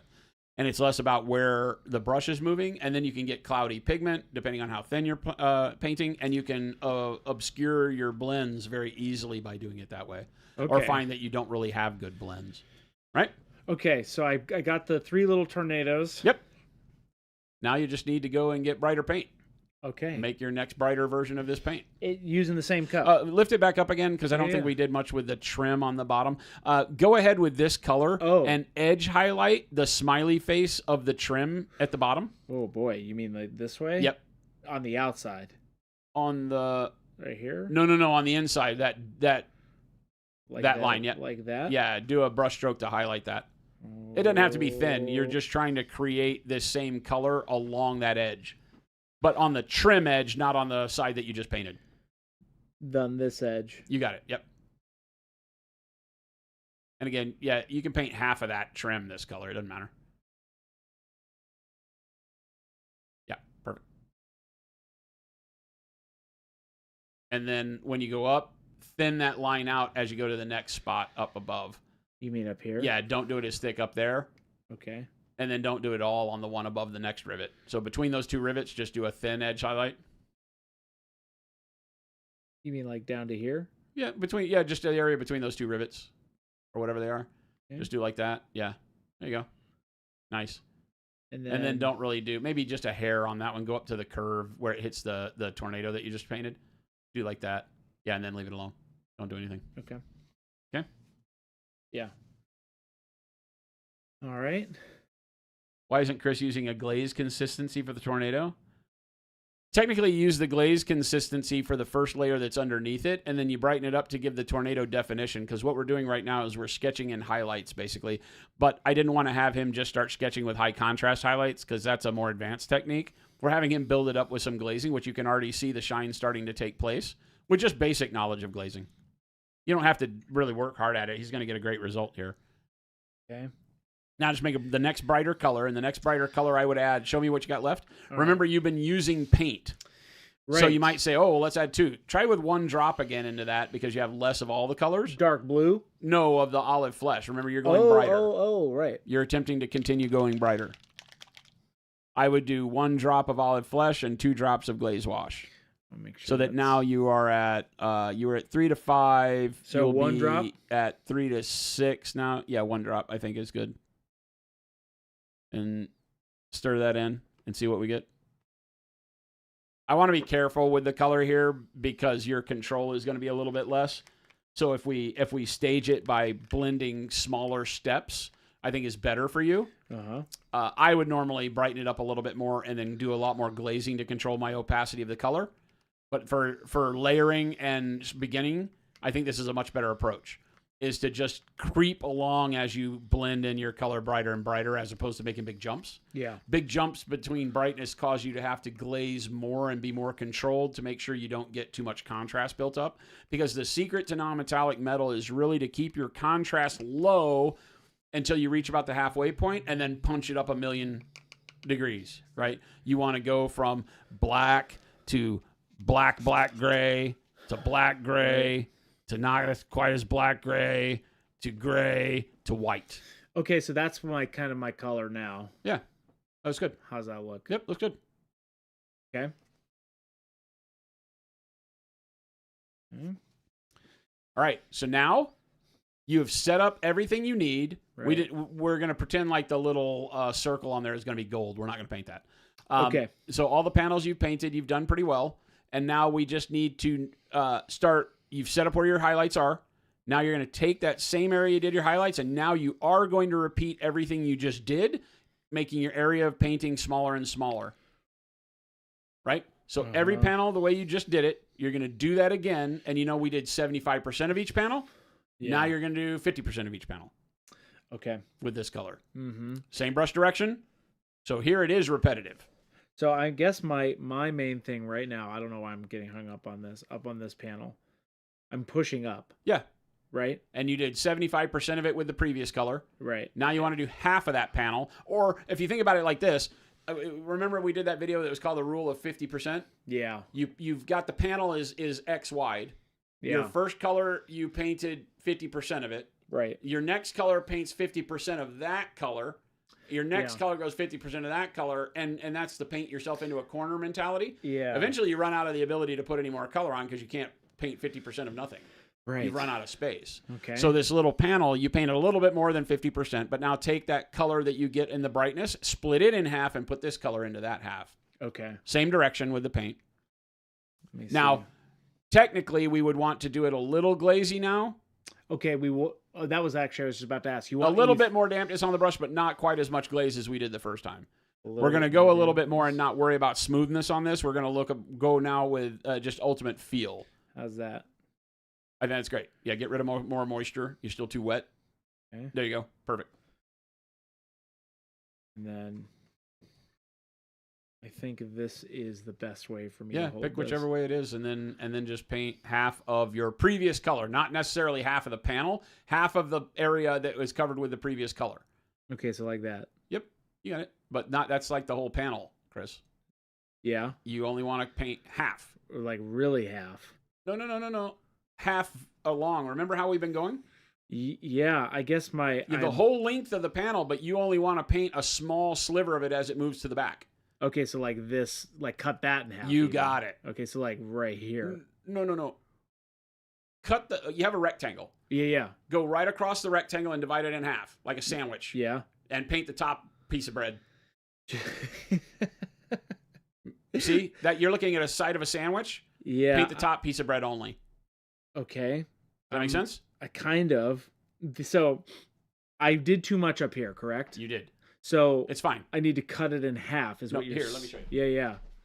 Maybe what I do is every first step, I come over here and show you what I need you to do. I think once I think what you're losing sight of a little bit. You're losing sight a little bit of what you did last, because here this is a rectangle. You need to divide that rectangle in half up and that only way. paint this way, Okay, because you said this is where it's pushing your light to, right? So you paint along that edge to brighten it up where we want it brightest. I thought the light was going to be higher there. No, we had said the top of this shoulder is where it's brightest. Yeah, okay. And then this goes top, these go middle. Okay. Okay? Yeah. So just remember, we've already kind of set this up. I'm going to go ahead and cheat for you, and I'm going to put a little bit of that same tornado shape on the side piece. So yeah, and so you're just painting again. It's not going to make the sandwich analogy doesn't make sense on these, but see, you were painting here like half left and right. I was, yes. You want to paint, which isn't horrible. We can do that because we can kind of catch it and do like that. That's yeah. And then you would do this one just to show you. You would do this one if you want to correct on that. Kind of paint that top corner if you want. It breaks up what we did before, but you can get away with it. Okay. Right. But the idea is that you want to keep moving. Before you moved all of your color from this line up. Okay. Right. Yeah. And so every step you want to do the same thing, but shrink how much paint you put on. So if you covered all of the panel, the next step you cover 75%. The next step you cover half. The next step you cover 25%. To where at the end it's just a line of color. Yeah. So painting that way from coming this way. Well, you've everything you've done and on this particular panel has been start here, go there. Yeah. So now you want to start not at the edge. You want to start midpoint and go that way. Okay, got you. Yeah, because to paint in a reduced area. Yeah. Right. So let me get this so it makes sense for everybody out there. That makes sense. Right. Is it when we get a magic card. And on the magic card, we have an area that is blocked off on the model, right? We're painting this area that's a rectangle. Yeah. And so your first brush stroke covered everything. You just base coated it, right? Your second brush coat or your second color wants to only cover that much this way, right? So it's all of this, right? Your next color wants to color all of this, right? Mm-hmm. And your final color maybe just colors all of this up here. Yeah. Right? So you're always just making your brush stroke shorter in order to do this. My first brush stroke was long and covered the whole thing. My second brush stroke cut in and didn't go all the way to the edge. My next brush stroke does half point and goes back this, but they all go the same direction, all pushing pigment along here because this is where my highlight is. So every brush stroke moves towards the highlight. And then this last one is literally just a little sliver. Bitty thing. It could even be a line you paint, but technically you want to keep it going the same direction because you will have by this point created a texture. And even metal has texture. Mm-hmm. So you'll want to make sure that even on this small one that feels like you could just do it, well, it'd be easier if I just pressed harder and make a line this way. No, you still want to do just little bitty brush strokes. Make sense? Yeah. Cool. Mm-hmm. I think I was doing it backwards. You were cutting it halfway length left to right. You needed to cut it top to bottom. Right.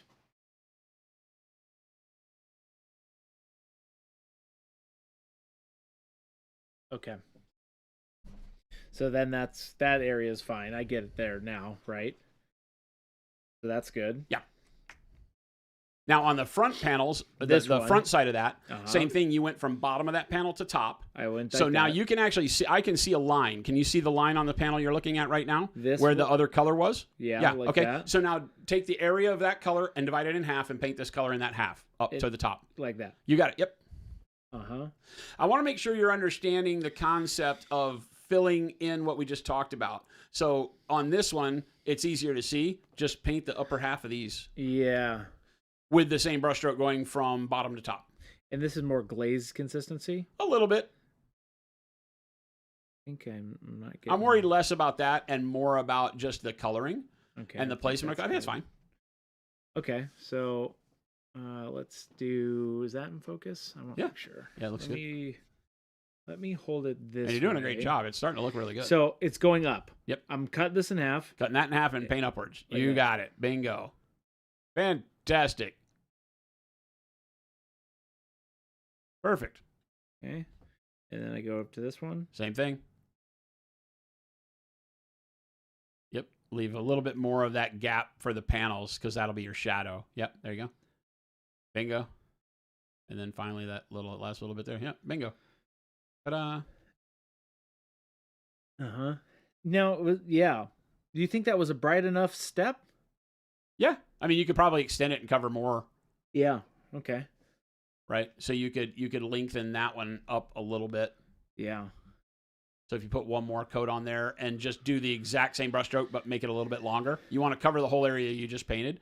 Just put the brush tip a little lower in the color before it. So that. Start a little lower. No, start a little lower. Like here? But that, yeah. There you go. You don't want to cover up the whole color underneath it. I see it. Yeah, right? Yeah. But you can cover up more of that space. Okay. Right? Yeah, that looks good. Because this is where, like, when I talk about that, just do this video, is it doing a second layer gives you the brightness you want, and you can retreat it or pull it over the previous color to give it the way you need it to look. Right. Now you're going to do the tornadoes. So, going back to the tornadoes, right? Actually, I'm going to hold it like... Whatever's easy. I turn the model around like crazy people. So, I'm not starting here. I would do the whole edge again. I'm starting like here. I would edge highlight it with this color entirely. The whole edge. The whole edge, yep. A lot of times I redo the edge every single time yeah. with metals, which is fine. You can decide you don't want to highlight the whole all the way to the bottom, but on this color, I think you should. Yep, just like that. Bingo. And then that one, you got it. And then the top of this? The top one, yeah. I would just go ahead and do it. Just go ahead and do that whole thing. Yep, there you go. Perfect. All right. Now, when you do your tornado, what do you want to do? I'm gonna move it in. Yeah, you want to move it in on both sides. Be very careful with your brush stroke that you don't take it all the way to either side. Sometimes it's better to start very small here. Like make this? a very small triangle and then use your second pass to broaden it out to make it make sense. Okay? Okay. So I would start... And this one you want a little bit more glazy. Oh, so okay, make sure I do you're want a little glazy. Okay. Because you're defining a shape, and at some point in time, if you don't get a little bit of transparency in your paint, it looks like you painted a triangle. It starts looking like a freehand triangle.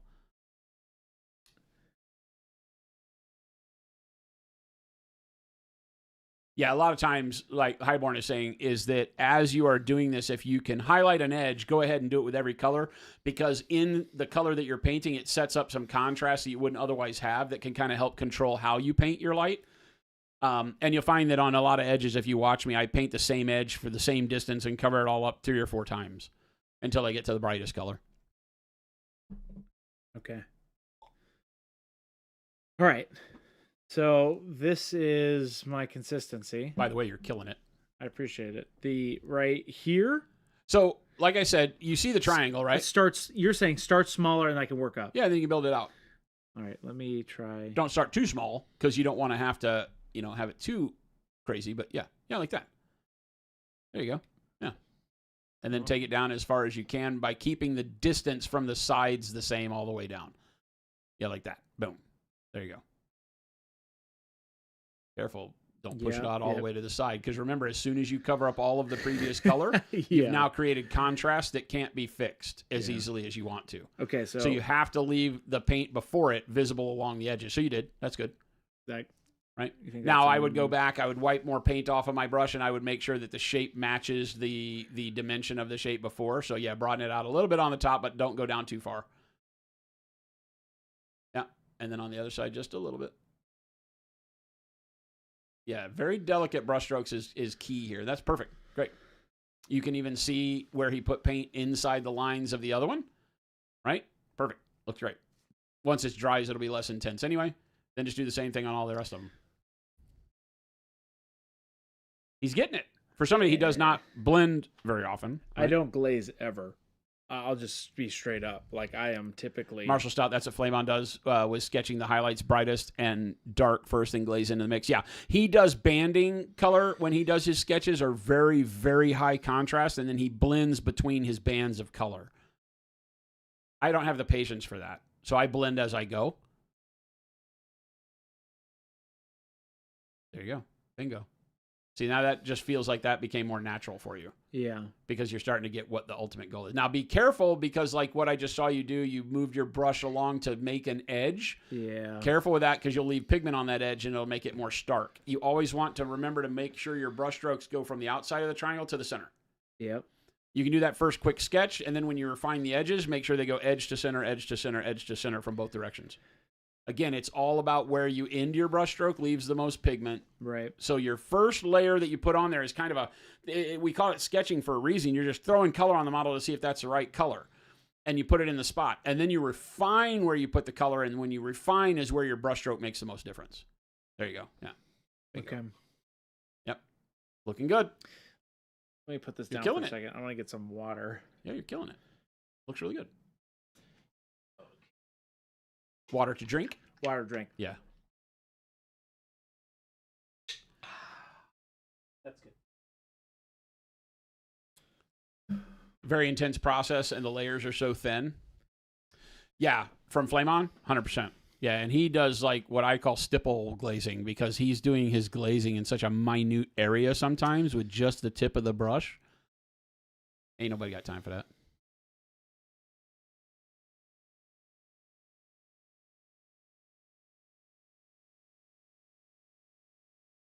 How much for private lessons? Yeah, I was going to say it's unfortunate that I don't think my time is very affordable for that. We used to, believe it or not, there was a time on the channel where we sold one-on-one hour-long blocks for one-on-one online tutorials on the website. You could go to slowfusegaming.com, which was our old website, obviously now Monument Hobbies. And even when we first started Monument Hobbies, you could still go online and buy blocks of my time for $1. Or not for $1, for an hour. And it was $100 an hour, I think. Okay. And at $100 an hour, you'd be able to sit with me for an hour with any project you wanted. You had to let me know ahead of time what the project was so that I could get the models if I didn't have them or get something close, so that it was meaningful for you. Yep. I think I did too. This feels too wet. Just play with it. If it feels too wet, stop overworking it and just leave it alone until it dries. Yeah, I think that was actually I missed this spot. Do you guys see that? There you go. There you go. Yeah, bingo. I can see the shape of light on your model now. Right? Yeah. There it is. Now, with this same color, you're going to want to do that bottom smiley face edge again. Oh, yeah. And with this color, you're going to want to do the tops of all the rivets. Okay. These I'd rivets. buy that for $1. I would not have any hours left in my time. These two? Yeah. These rivets? Well, paint the smiley face edge first. I'm calling it smiley face because of the way you're like holding it. But yeah, the way, edge right? of the trim. Because remember, that edge faces your light source.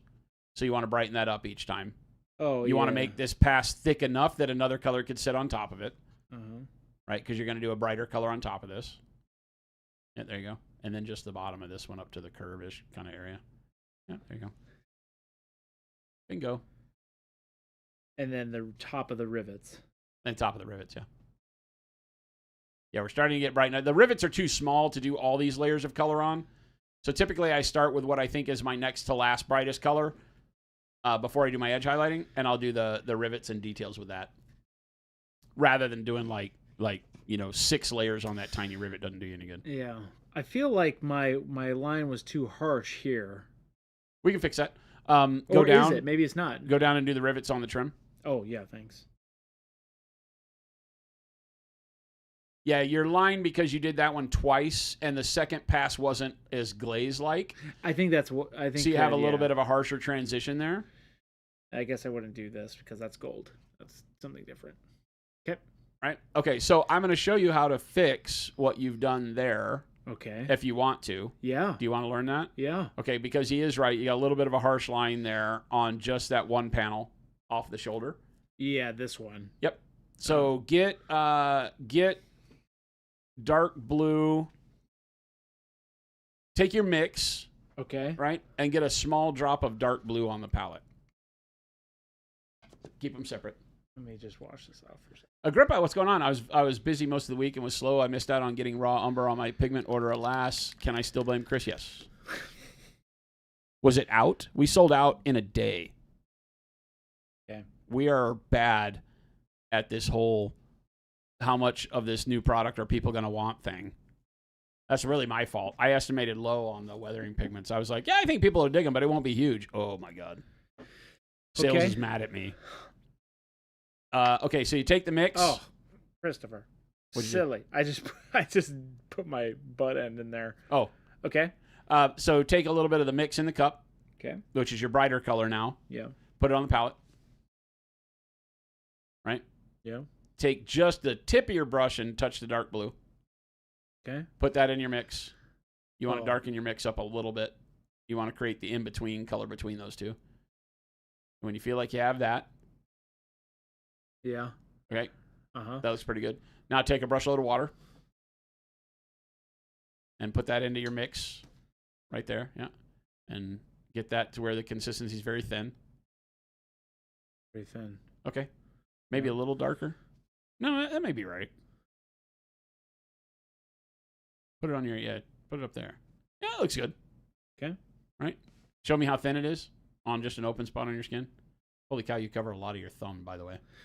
Yeah, I okay, that's kinda- pretty good. Now take all of that material off of your brush. Wick it all away. You don't want a whole lot of wetness here at all. Okay.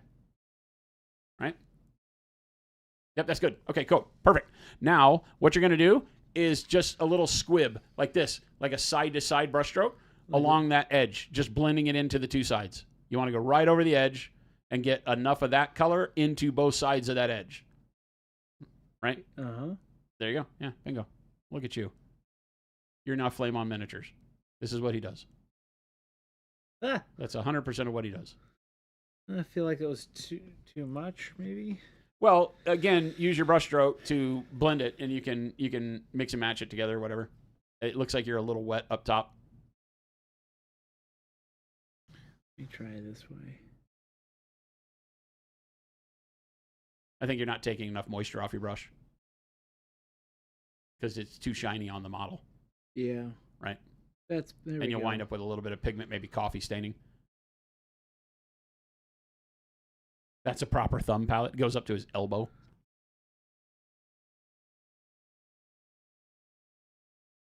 Don't worry about it too much. Okay. I think I get the Let me see. concept. Yeah, that's fine.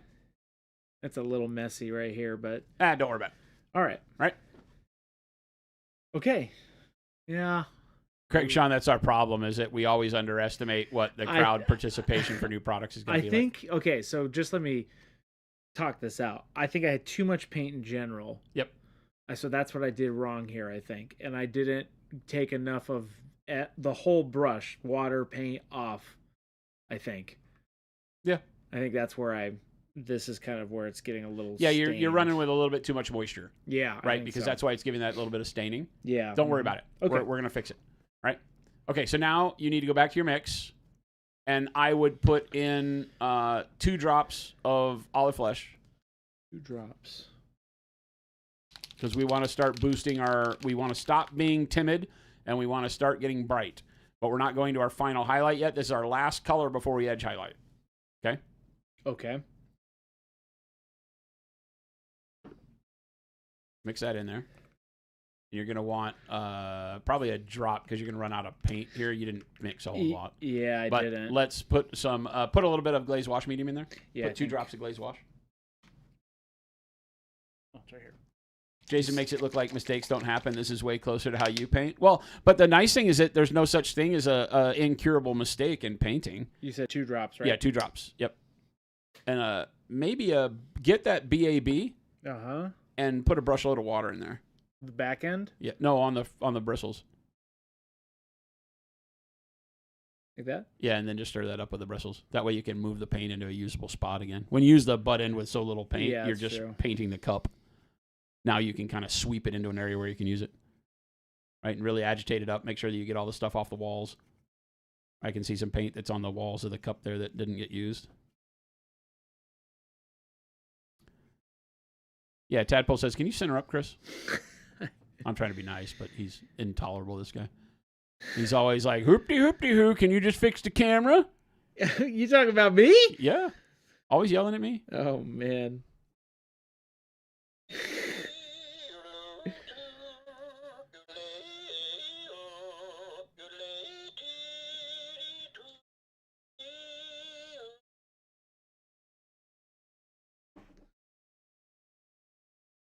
Okay.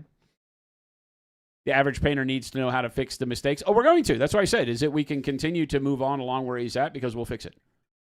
Right? We'll fix it.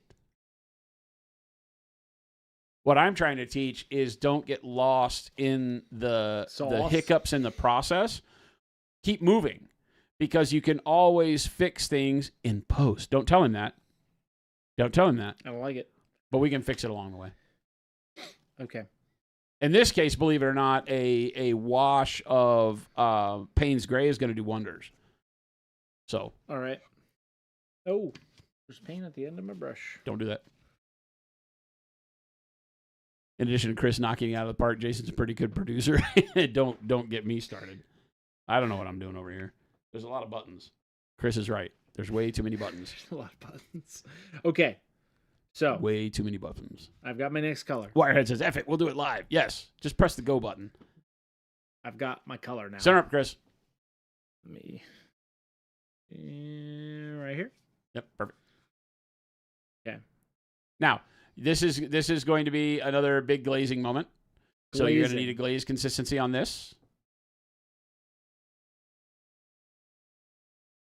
Buttons can be labeled. Yeah, tell him that.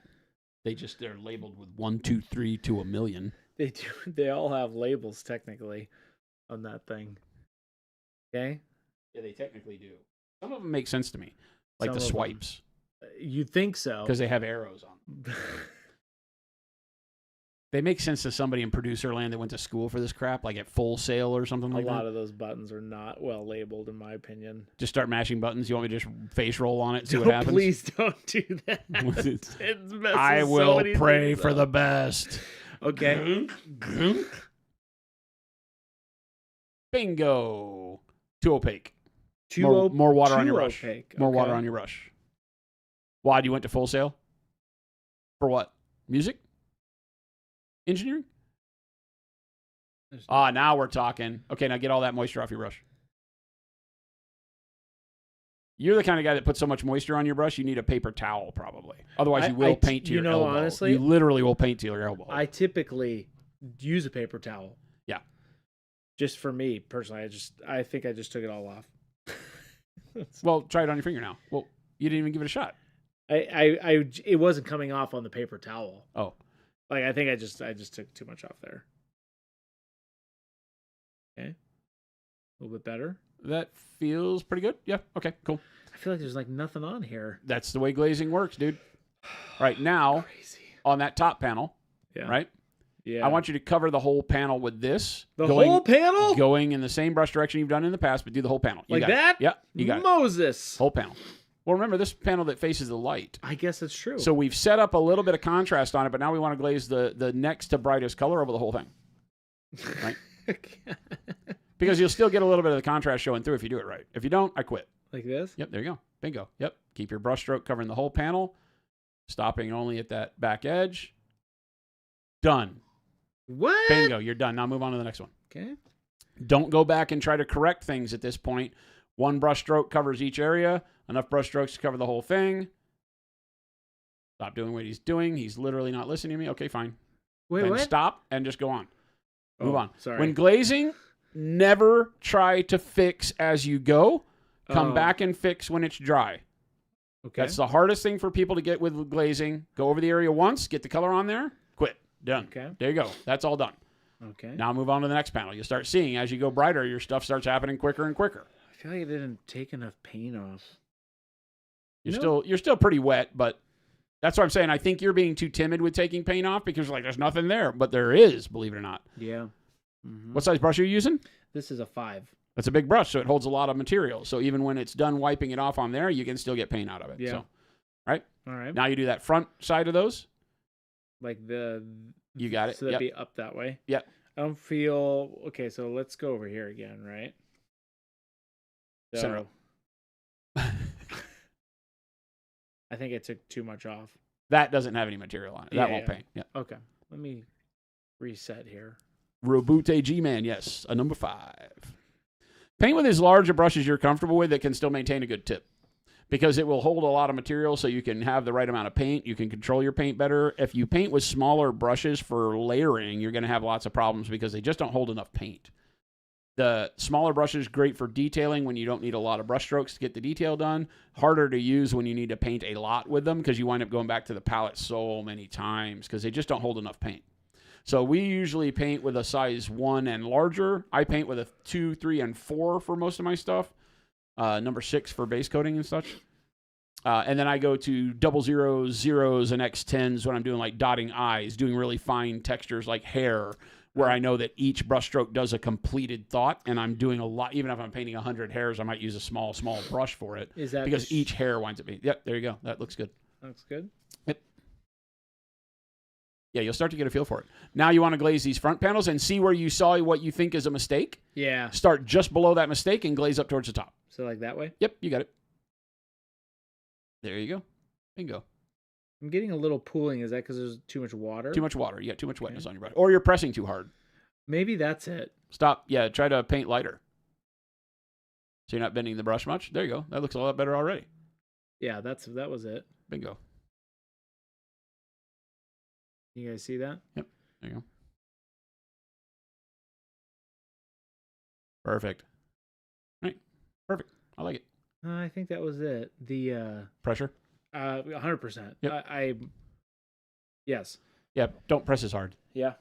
Pressing harder puts too much fluid out of the brush, and it's great for base coating. But our brains, as we're learning to paint, you got to think about what you're focused on the most.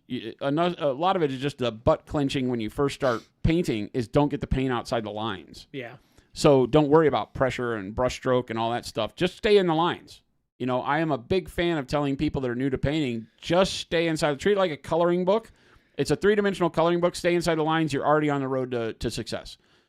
Then once you get comfortable painting inside the lines with the control of the brush and making sure it doesn't go outside the lines and doesn't get paint on every area around where you're painting, right. Once you start getting that kind of a control, because that's a control in and of itself, then you start determining, okay, now what can I do inside the lines? So now can I push contrast and such? So your next one is what? The tornado. Yeah. So do the edge first again. Right? Yep, do the edge. And this is not glaze. Not glaze. Generally, when you're edging, you're not trying to use a glaze consistency because you want a lot of vibrancy along that edge all in one stroke. Yep, just like that. Bingo. No, yeah, there you go. Perfect. We're going to start seeing some shine appear on this guy with this pass. What do I do up here? So on that one, you have the top edge of the panel and the top edge of the trim. So you understand what I'm saying? Yeah. See that little trough? Yeah. You want to no, the other side. You start too quick. Yeah. Oh. The panels. Which side faces the light? Now then you taper that off as you go down. You slow. Like that? Yeah, you want to taper it off. You can paint it all the way down, I guess, but you want it to fade out at the end. So here's where you start using very light pressure as you finish this panel off. You want then thin down so that line becomes super thin. And actually stipple the end of it. Just a couple dots down towards that river. Just pingo. Perfect. Stop. I think that was a little too much. Nope. Right there. Perfect. Stop it. I don't care what you think. It looks great. Okay. All right. Now do the edge on the smiley face again if you want. Since you're in this, you have that kind of paint on the brush. The trim. Yeah. Yeah, do that part down low. Down low? Well, no, just where you're doing it. Right here. Yeah, where you're doing it. Just do a nice thin line on this one. I would say stop doing what you're doing. You're doing too many small little brush strokes along an edge. Can you get comfortable with trying to pull more? Yeah, there you go. Perfect. Those little brush strokes that you do along an edge make your edge too thick. Yeah. And you will cover up all your previous colors. It's just the nature of how that brush stroke works. If you do small little brush strokes, you're going to cover too much area. Okay. Bingo. And then just the bottom hook area of the trim up above there. So just above that rivet right where there. you did your little stippling. Just a little. No, not over the stippled edge. Not over the stippled edge? No, on the panel edge you were just painting. Oh, on this one? Yeah. Right here? Yeah. Why would you do that? I thought that's what I thought you said. No. Oh, no. Okay. What were you just doing, Chris? I was just putting it right here, and then I was. No, what were you doing right before that? Right here? What edge highlight were you doing right before that? This one. On the trim. Yes. So now I want to paint you that same edge on the trim above the rivet. You like this? No, I'm sorry. No, the trim goes all the way around this thing. Yeah. So you have an edge above that rivet where you just finished. Oh, you mean in here? This little guy right here? Yeah, where you did the stippling, but the opposite side of that ditch. Yeah. This side, yeah, towards the cord. You got it. Yeah. Ah, I see. Yeah, you were painting the trim. Why'd you stop painting the trim? I guess I guess moved to something else. I'm like, what are you doing? I guess I was trying to get in to get up here with this one for some reason. I'm like, what are you doing? And I have to do the rivets. Yeah, and then do this with the rivets. But again, when you're doing the rivets now, just a smaller dot, Not the teeniest dot, because you will hit the top of the rivets with your brightest color, which is about to come next. Yeah, something like that.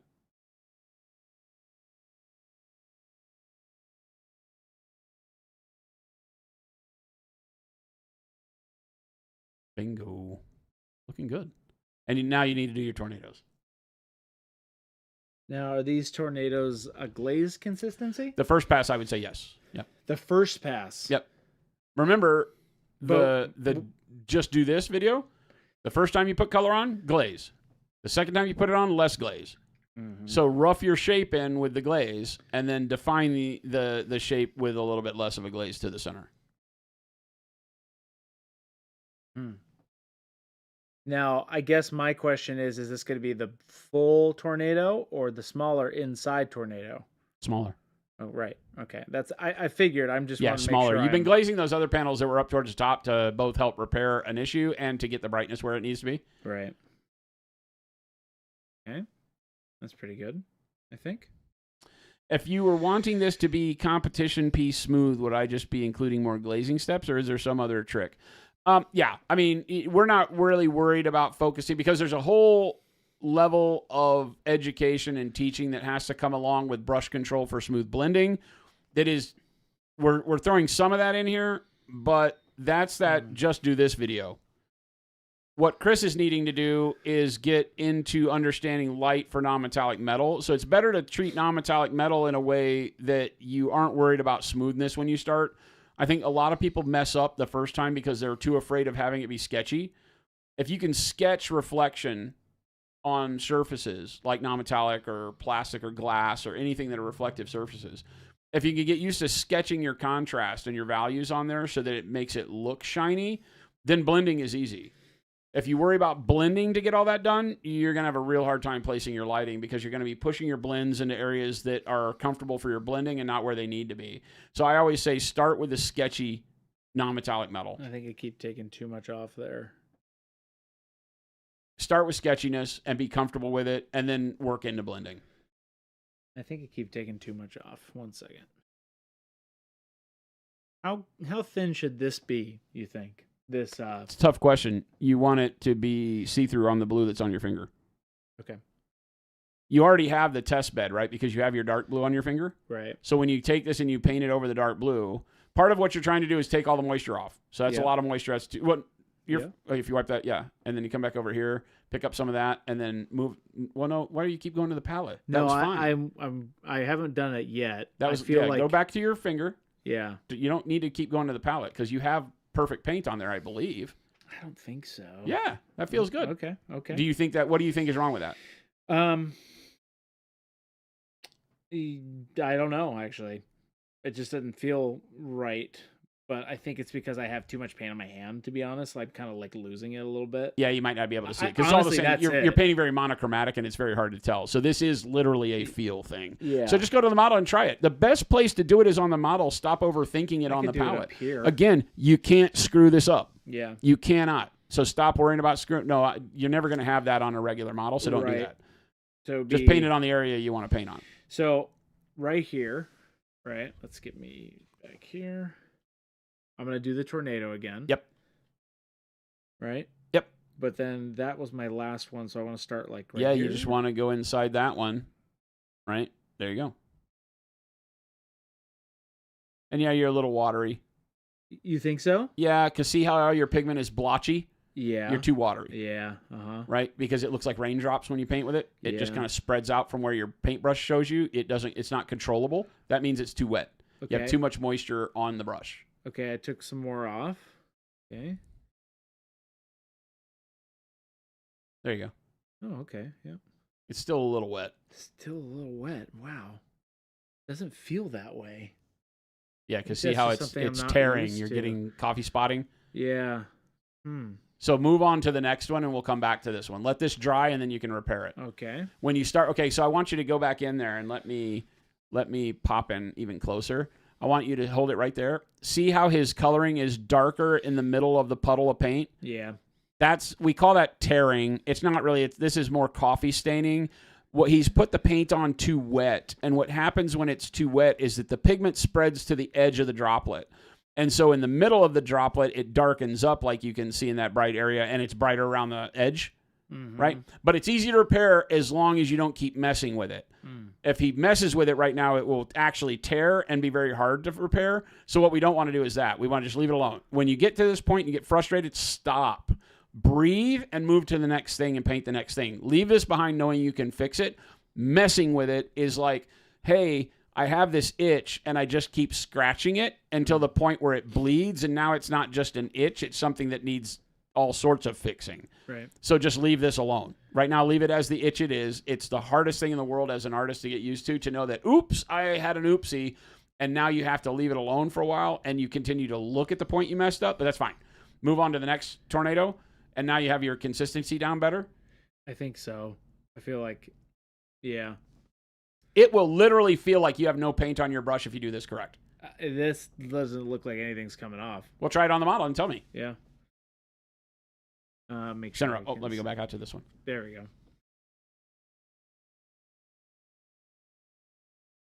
Yeah, you got some color.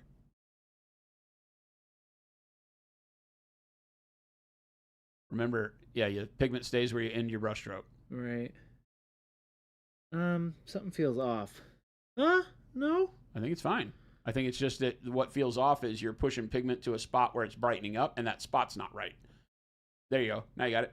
Perfect. That looks perfect to me. Right? Yeah. That feels a lot better than the other one, right? Yes. Yeah. Bingo. Now do that on the last one. You guys see that? Right there. Mr. Blue says it's the exact stuff you struggle with. Yeah, everybody does. You're not seeing anything new here, and that's why we love doing this, is because Chris is human. And when you learn something, he's knocking it out of the park for his first time trying any of this, especially since he doesn't glaze. I am 100% honest to you guys. Never glazes. I have never glazed in this way. I've glazed, but not like this. Yeah, he's more of an accidental glazer. Yeah, 100%. He's using thin paint to do a thing. I typically just put it on there. Yeah, now don't overwork it. Once you get the shape in there, call it quits. Go back down to the one that we want to fix in the bottom. That's dry now. Yeah. So now what you want to do, this is very precise. Here, let me show you, right, so that we don't fight it. Yeah.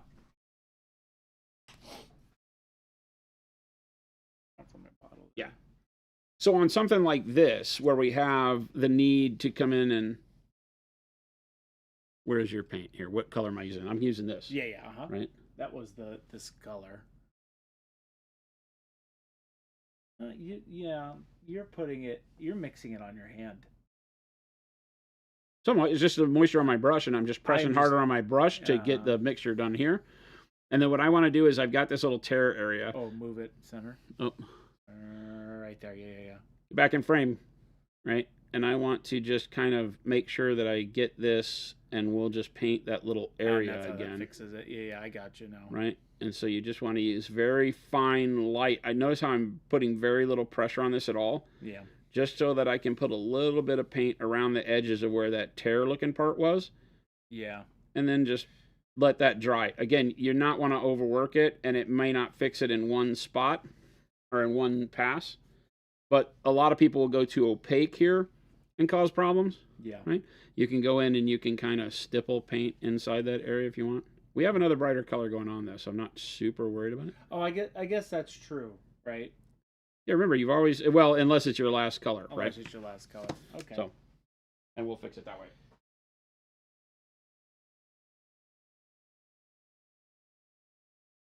Call it battle damage. Okay. Okay. That's looking good. That's looking really good. Should I have gone bigger to start? Like, should I have made the tornado bigger? Well, we'll be able to determine that when we do the next step. But Okay. I don't think so. I think it's going to look great. Yeah. Okay. All right? Mm-hmm. So the next step of this is the POW one, right? This is where we go crazy, and I want you to grab white blue. Done. White blue. Yeah. Not Olive flesh won't work here. Because Why won't olive flesh work here? because it's too much, right? Or it's too warm. It's too warm. Yeah, that's why. Okay. You can use it, and it might give you something really neat, but I, for steel, would start with white blue and then color across that edge if you want to warm it up. So it's like I said when using pale yellow. You get to a point where if you add more pale yellow, it starts to be a color that isn't indicative of steel. So then this goes in my mix. No, that's going to be on its own. Straight up. Straight up. So on the palette. Straight, no chaser on the palette. Okay. Danger Boy, I'm glad you're liking it. I haven't had to yell at him but once.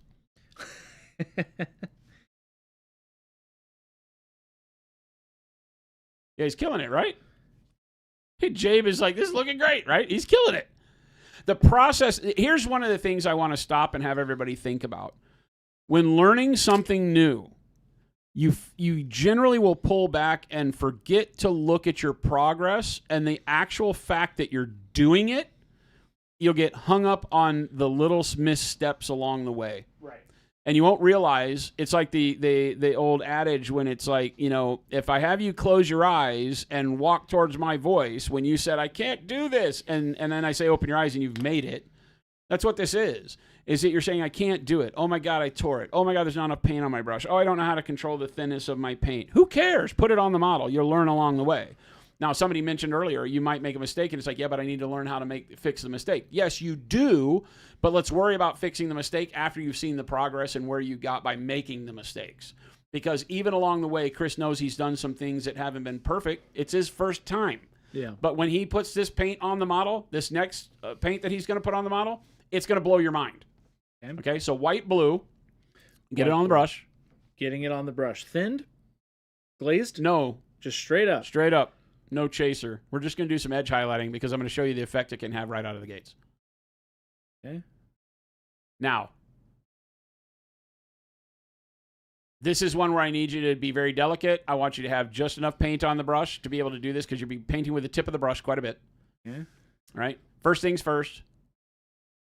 A little bit more dampness on your brush. More dampness? Yeah, a little bit more dampness on your brush. Not glazed dampness, but a little bit wetter. Okay. Right? Yeah, like that. That's pretty good. Now get most of the paint off. So where you can pull very thin controlled lines. This is where you see me doing this on my hand where I'm like going through and making sure I can draw. Oh, yep, perfect. That feels good. Right? It's not putting out a lot of water. It's not giving you droplets along that line. That was a nice thin line. Notice how you just pulled that on your thumb. That's the kind of pressure you're going to use when you're painting. Okay? So pull the model in frame. I want you to start by painting the edge of the rectangles on the top. That facing edge of the rectangles on the top. Not that one, the other one, the one in front. Yep, that one. Just a Yep, line. straight line. Moses. Suck it up. Like that way? Yep, you got it. Whatever way is comfortable for you to pull it. If you want to push Yeah. it, pull it. Turn. This is where you turn the model to where it's the I easiest think way for that's- you to pull a line. Right. Because you want to be able to move from your knuckle and be also able to like- pull this edge as consistently as possible. If you have to stop and pick it up again, it can be a little sketchy. We're not going to rate you on that. Perfect. There you go. Stop. Okay. Yeah, you can do it twice. No, don't do it again. All right, now do the other ones.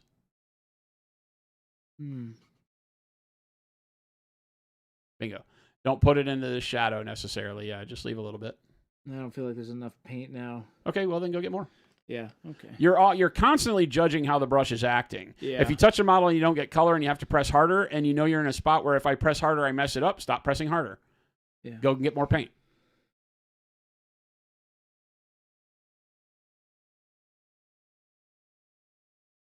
Nice. Right? That's doing it right. Then leave that little gap and just do the edge of the trim too. Just It's don't get not- it inside that little divot. Yeah. Okay, you don't have enough paint. You're not enough moisture on your Yeah. brush. I think that's it. Right? If you're pressing that hard and not getting color, but you see paint in the brush, it's not wet enough. Okay, yeah. That's that very fine line between wet and just damp enough and too wet. Right. Too wet bleeds the line out and you can't pull a fine line. That's why you always test it on your thumb like you're doing now. Right?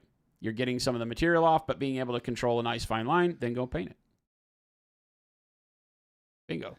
Yeah. See? One stroke. Perfect. Now I can do a little bit of the edge there. This there. one? No. I think it's fine. Okay. Right. Now I want you. Right here you mean. Yeah, right there. There you go. Perfect. Yep. Okay, now I want you to edge highlight the edge of those panels. These? No, the ones on top. Oh, like this? No, the ones on top. Top. Turn it to where you're painting the top of those panels again. There you Oh, go. yeah, See, there's that okay. edge? Yeah. Pull that Let me- edge down towards the edge you just painted. I also want to make sure. Now, yeah. Yep, just pull a- that. No, pull it towards the edge that you just painted. You want it to get Yeah. brighter at where those two lines meet. So give it thin pressure up there, right? And then You guys see that? you're fine. You're better at this than I am. There you go. Bang! And then do it on all three. Or two, I don't know. Yeah, all three of them have an edge, but these have two pronounced edges, and then the third one's a little bit less. That's fine. You're fine.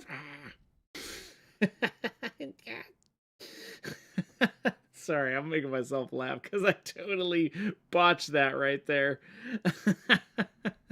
Well, can you clean it with your thumb? Or can you move it off with your finger? No, Smudge it? not really. Yeah, all right. It's fine. Okay.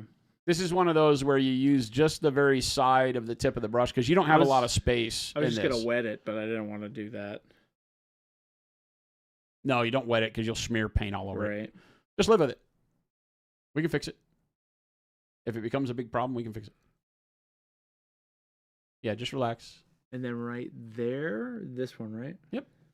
I'm just trying to make sure I get. Remember, you'll see me a lot of times do these ghost strokes, right? Where I'll just not touch the model and just rub the brush along it, Yeah.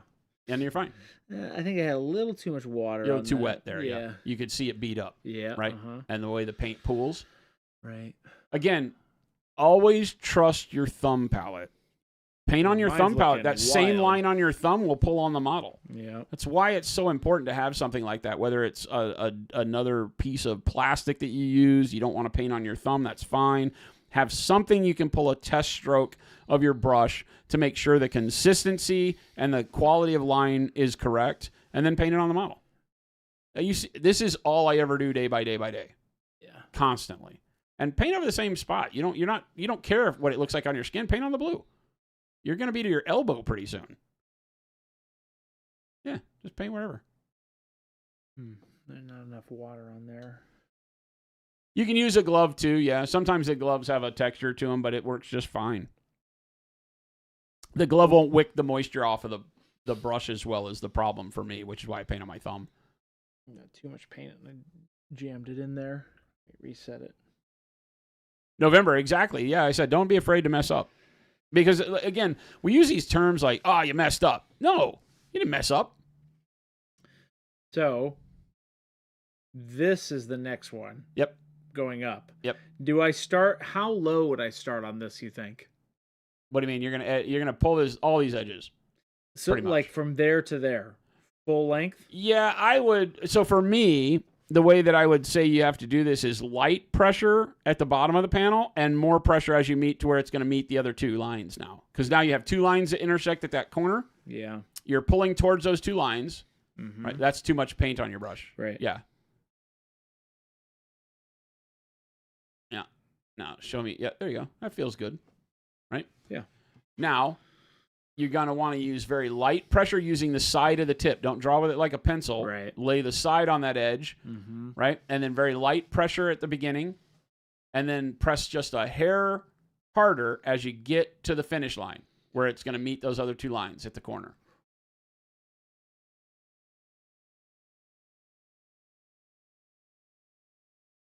Yeah, press a little bit harder. Light and then harder. Oh, bingo. Right? Same thing there.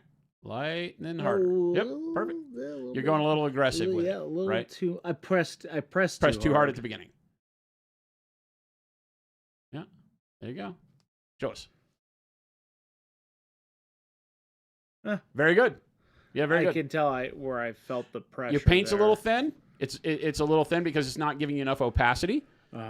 And you press a little much, so if it's a little thin, it's probably coming off the brush a little bit too much. Yeah, I think so. But that was good. Okay. You definitely got the light pressure to more pressure at the end. That's a technique that you need to learn because, remember, more paint comes off the brush the harder you push. Yeah. When we say terms like press harder, it doesn't mean press so hard it turns it into an inch-thick line. It means that very slight variations in brush pressure change the line width, and that can be super useful over the course of doing an edge highlight. If you start really, really light and you just get barely any paint and then you start pressing more and more, it doesn't have to make the line super thick. It just makes the line blend. It creates what we call a comet tail that fades out from where you started your thin pressure and gets thicker where you need it to be brighter, which is why I always edge highlight, or at least try to edge highlight from where I want the dark part of the edge to be to the bright part of the edge so that I go from light pressure to hard pressure. Yeah. Every now and then, because of the shape of the model, you'll have to go from hard pressure to light pressure, which is harder. It tends to make curls at the end of your everything because you kind of letting go at the end of the line, which makes the end of the line create a tail that wants to curl. Yeah. So sometimes I have a problem with getting paint on adjoining panels and stuff. So I choose to want to move from the darker part of the line to the brighter part for that reason. Okay. So on the I'm going to the tornado next, right? Your brightest part of that edge is at the middle of the tornado. So do I want to do this whole thing? You want to do the whole thing, but you want to press lightly towards the edges and heavier towards the middle.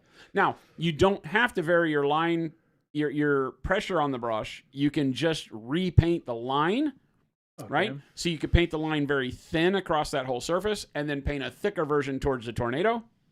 You can do that. You get the same effect. It's a difference between like when we were inking our drawings as artists. If you drew a 2D character. So if I'm going to start here and kind of go that way.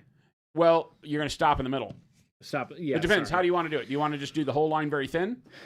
Or do you want to press harder as you go? I think doing the whole line very thin. Then do the whole line very thin. Then yeah, just pick an edge that's comfortable for you and go all the way to the other side. Yeah, just like that.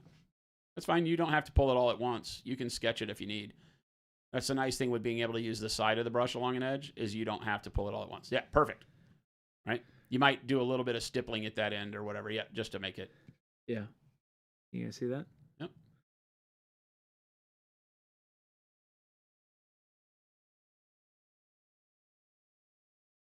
Perfect. Yep. And then this one's a little tougher, huh? Yep, you got to use the point of the brush there. You don't get the benefit of using the side because it doesn't have any depth to do so. So you have to kind of sketch it like a pencil. Yep. Too much. Pressing too much. Too much. One of the hardest things to get used to is remember that as your hand moves along the edge, your hand may get closer to the model, which causes the line to put more pressure on the brush. Right. So you have to vary your distance almost as you go. And then I got to do the rivets. Well, you have to do the smiley face edge too. Yes. Yes, that's true. Source does any reason I have him mix in a cup rather than on the palette because the paint is usable longer and he can just add more tint to the cup and never have to do it again and again and again like I do on the palette. Okay. I'm so used to just blending on the palette that I can do it super quick. But for you as a beginner, I think it's better to mix your colors in a cup so that you always have it to go back to. It'll take it a lot longer to dry up. So if I go here, I'm going to start here, and then how far? You think just the whole thing? That whole thing, yeah. Well, you're going to want to be brighter. Where do you think you'd be brightest on that? Probably up here. Yep.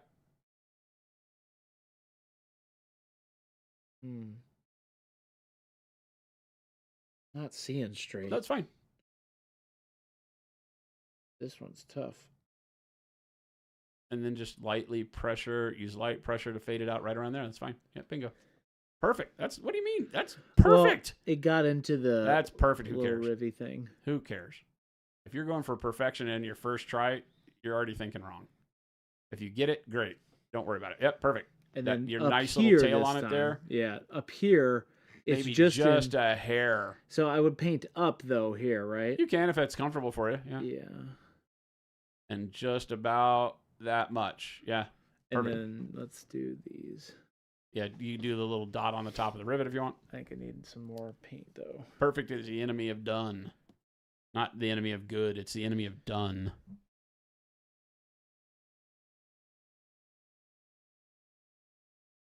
Good and perfect are stepbrothers. but perfect is the enemy of finished.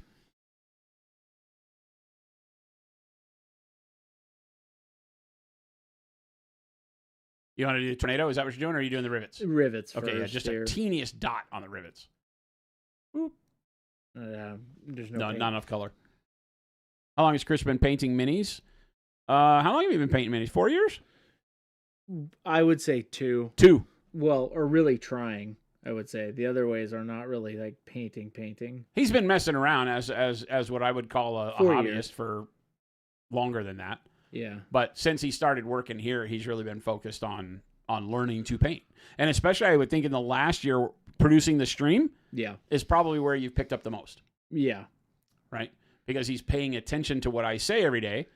And even though my cockamamie old man yells at clouds method of painting, he's been picking up some really fun stuff. The nice thing is he's fearless. How's that look? I think it looks great. That made those jump out. Yep. Right? You can see the shine on the rivets now really well. Okay, now, what do you have to do? start glazing the middle. You of have to these. do the highlight on the panel. This highlight is not going to be the middle of the tornado, though. Okay? Right. It's going to be the upper edge of that brightest section of the tornado. You mean like up here? Let me do one for you and I'll show you. Yeah.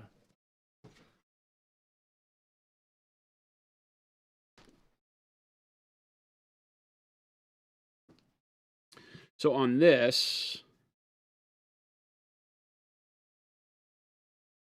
again, I want to kind of have a glaze-ish consistency. Yeah. And I want to get in here and like this. And I kind of want to pull my brightness because I don't want it to just be in the center. I want it to lean towards this edge over here. So I kind of want to make my highlight live towards the upper side of the tornado. And see how I'll use my brush stroke to pull the pigment where I want it brightest, and then I'll use little short ones, and then finally stipple it out there. Yeah. And so then I'll continue to broaden that highlight out. Yeah. Always pulling to that line I've created, right? Yeah.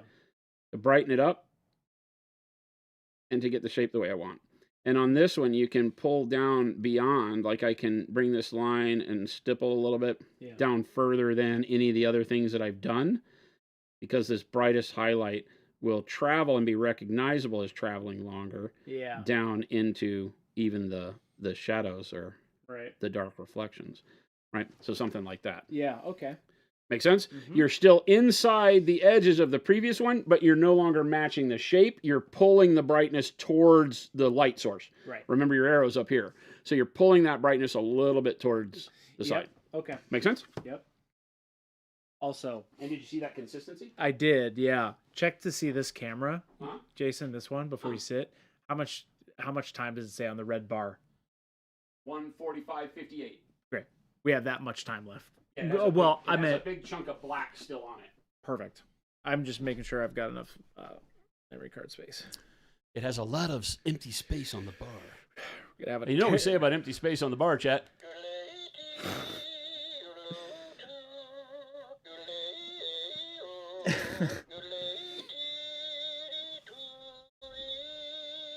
It's a grenade. It keeps going. That might be my favorite thing ever. Okay. So it was a glaze consistency, but not too glazy. Right? Yeah, exactly. Somewhat civil. A lot of really good character being shown. Gonna go hug my kids. Oh, way too much water. I added way too much water to that. Chris is killing it, dude. Absolutely killing it. Thank you, guys. I mean, look at what he set up. Look at when I put that shine on that breastplate part right there. That looks like something we would do on stream. It shows you that you can allow yourself the leeway to learn.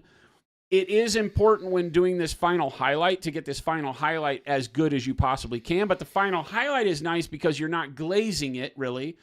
You're going with full volume paint, just having to be delicate on your placement. So that's the only thing to learn here is that your brightest color wants to start small, and then you can go back and broaden it out if you need more shine, but start small. Yeah, so just light pressure, right? Oh, no. Wrong direction. Wrong direction. You're pulling towards the bright spot, right? There you go. Yeah.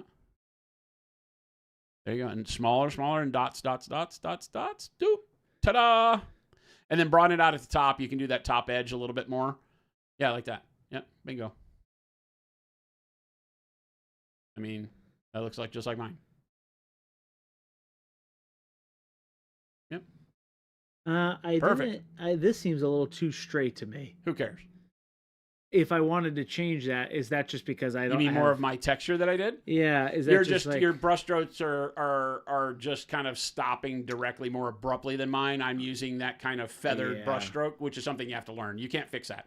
Okay. You have to learn to do that. That's not something I can just teach you to feather. That's one of those confidence in your brush stroke to know that as you make tiny hair-like lines, that the closer you put them, the more solid it becomes. Yeah. And you can paint solid shapes with tiny brush strokes. That's a technique you will learn that will allow you to feather better. So right here is where I'd probably start on the other side of this rivet. Yeah, you're just kind of, it's really just on that side of the rivet. You got it. Wrong direction. Going towards up? the rivet. Yep. Yeah, there you go. I don't feel like I have a lot of paint on here. Yeah, you don't have enough on it. Yeah. Which is okay because you can use that to kind of sketch the area you want to put the paint in. Yeah. Then go back and get your paint. And it works great. I spread my paint too much here too.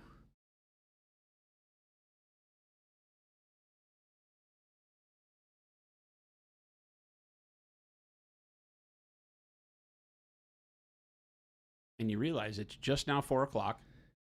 So inside one stream, he's done this.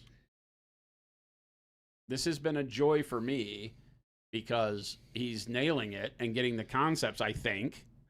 Right? You have to say if you're getting the concepts. I would say so. I think something that I really... Center up a little bit? Well, yeah, sorry. Here we go. I would say something that I need to practice is I tend to lean too much water on my brush, but when going to glazing, I normally don't put that much water on my brush, but for some reason today I'm feeling like I need more, and I think I'm overcompensating. Well, one of the things you're doing is you're leaving a lot of water on the brush and not getting enough pigment.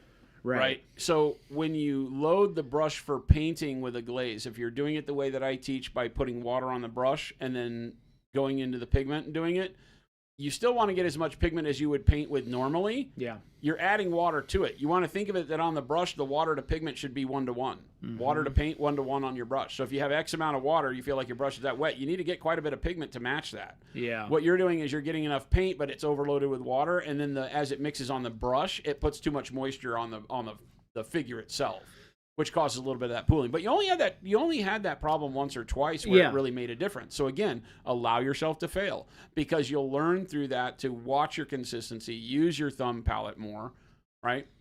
But I think as a start, I don't know that you use it more than Chris is using it. I moved around. I don't know why that's just in my brain. I'm like, okay, I gotta go over here. I gotta go filling up my hand. So. But I think that judging by what we've got here, you did a fantastic job. What I really want to focus on, because there's more that we have to do. We have to glaze with the white blue across the top panels because they have to brighten up, right? Yeah. But other than that, we're pretty close. Okay. And so it really is a matter of understanding that the first stages of what we do is to start sketching in where the highlights are going to go. And for some people, that doesn't make sense because you're sketching in where your highlights go with dark colors when doing non-metallic metal in general. You can, like some people like Flame On, right? Mashik, he tends to want to put the bright colors and the dark colors all together so he can see the colors and their full array of vibrancy on the model, and then he glazes in between them all to get the blended part. When you learn like I'm teaching, you start with your dark colors, and it allows you to move with not quite as dark colors towards where your highlight is, and you just train your brain to not have to see all the contrast at first, but to see that, yeah, that's where my light wants to move, because it's easier to correct that way. If I go in with black and white and I start sketching in my highlights and then they're not right, I have to repaint it black. I can't change the white, right? I have to paint it all over black and start again. And I don't like doing that. So for sketching with dark color, it allows you, even though you can't see the contrast right off the bat, if you can train yourself to see the difference between black and black gray, right? Then you can see that, oh, where the black gray is going is exactly where I want my shine. Right. And you start directing traffic with darker colors as you get into your midtone, and then all your blends are handled as you go. And then you do what we're doing here, which is just drop that final bright punch of reflection on it, and now you get this is a very dark steel kind of a shine. Yeah. Right? Because we went very dark. You were mentioning earlier, I don't feel like I think your statement was, I don't feel like I went wide enough with my bright areas. I feel like it's too thin. Well, but look at what you got from that. What you got from that is a dark metal. Well, it's a hard light. Well, yeah. It could be a hard light, or it's just a dark metal with a little bit of polish to it. Yeah. Right? So this is more of a gray steel. Right? As opposed, or it could be, if you put a black wash, this could be black armor, right? You've done something that has created a darker version of a reflected surface, which exists. Yeah. If you wanted it to be a brighter steel, then you would have had to broaden your bright colors out more and seen less of this darker blue that we've left behind. That's something you learn to tune and that you can correct. I can show you how you can turn this into bright steel. The idea is that you don't have to erase anything you've done. You have the right bones to build any reflective painting over. Yeah. And even the sketchiness of your brushstrokes is something you'll be able to learn over time, because a lot of that's just the nervousness of not messing up where you're putting the paint, because you feel like this is just something that's so important to not mess up. Right. But the bones are all here. This is all great stuff. Yeah. And when you're done, Chris, you have to reprime and pretend you're Baby J and do it again. Okay. Ryan Scurvy, what's going on? M3 Stout. So, what's next? What a privilege for Mr. Chris one-on-one time with me. What? We do get a lot of one-on-one time. You would love to see Chris working on some of his own stuff more?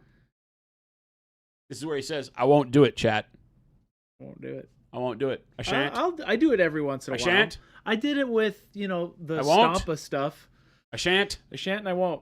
I can't and I won't and I shan't. Rocco says, Chris, you actually freaking killed it. Awesome Thank you, job, guys. right? Let's see lots of hearts in chat for Chris, because this has been phenomenal. And I hope for everybody out there, it's been phenomenal too, because look what we just did inside a 2-hour window. Uh-huh. We went through a lot of the process. You saw a lot of the hiccups that can happen, and he stuck at it. He stuck at it because I'm a drill sergeant and I made him. But he went past the mistakes into the next step. And at the end, can you see any of the mistakes? I mean, I can see some rough brush strokes, but at the end of the day, if you're comparing this against anything other than the last time you attempted in non-metallic metal, you're doing it wrong. And since he doesn't have one to compare it to, this is pretty darn good. Yeah. And that's an honest truthfulness. I have never actually just taken the time to do this. So this is literally my first time. So appreciate it. Yeah, it's great. This is the steps that we go through. And you know what? I think that if people would really be honest with themselves, you get so much further in painting when you really treat it like this. Yeah. And you don't worry about getting hung up and paralyzed about the things you don't know or the things you did wrong. Right. And just work it to the end. Mm-hmm. Right? Because for me, this is just how I'm built. And it wasn't always that way. But nowadays it's like, oh, well, that sucks, but I'm going to keep going and see what it looks like. And by the time you get to the end, you might be like, wow, that looks really rad. Right. This looks pretty good. Yeah. This looks really good. This is better than pretty good. This is really good. With some simple cleaning up, this is fantastic work. You don't even have to redo any of this. I think my biggest two takeaways, well, not two. I have obviously a bunch of takeaways, but brush pressure was a big one. Mm-hmm. That I could tell instantly that's something I need to work on, not just for this, but just in general. Yep. Because I'm like, oh, okay, I think I'm just pressing way too hard in general. I think also glazing, not really something I do. Nope. Ever. I do a lot of the underpainting stuff and then go over it with dry brush, but I don't really glaze, so that's something I can just practice the consistency of. And I use too much water. That's it. That's hands down what's up. Yeah, too much dampness on the brush. Yeah. So we're starting to see a lot of the standard problems that painters have as they move into new techniques, because glazing, for those of us that have done it for decades, is just it's like trying to teach somebody to ride a bike. It's like you just get on and you hit the pedals. Thank you guys. I appreciate all that. Right? Jen was like, it looks fantastic. You're jumping in and out during stream, the jumps every time are great. Yeah, right? He's killing it. You saw the same thing happen with this, is that it's that last final brightness that really gives it the pop. And well, then you just start learning how to nuance it, right? Well, and there are some things that we didn't do. We still need to add brightness to the top section because we didn't do that. We just did the edges because I didn't want to go into glazing with the white blue. So we can do that tomorrow or today. We can keep going. You want to keep going? Let's take the extra 15 or 20 minutes and let's glaze the white blue on there. Let's do it. I was just about to ask, let's just, yeah. So this is white blue though. White blue glaze. Okay, yes. so I demolished this paint. Panic Bomb says, I've been glazing for years and I still occasionally go to the model with too much water. We all do. We all do. A lot of times you misjudge the area you're painting, so you feel like your consistency's fine, and then you go to the model and it's a smaller area than you had in your head, and you hit it with the brush, and all of a sudden you flood it. So that can happen. Yeah, plenty of time. Yeah, like 2 hours. Do this, though, for me, Jason, would you? Bah. Clap. Okay. Perfect. That's for Ryan, editor, later. All right. Okay. Glazing. We're back. So you're saying I need to glaze the top? Double T says, this is a beautiful tree. Wait a minute. I appreciate it, everybody. Wait a minute. Revikara, that was one of the reasons that we did this. Revikara says this was awesome because Jason was explaining, so we got an explanation for every small step. That's the hardest thing to get across while I'm painting on stream because I'm doing the work. You're asking the questions. 50 million brushstrokes happen between each question, and I don't get to talk about them all as they happen, whereas here, I'm being able to go, no. Wait a minute. Hold. Or perfect. Hold.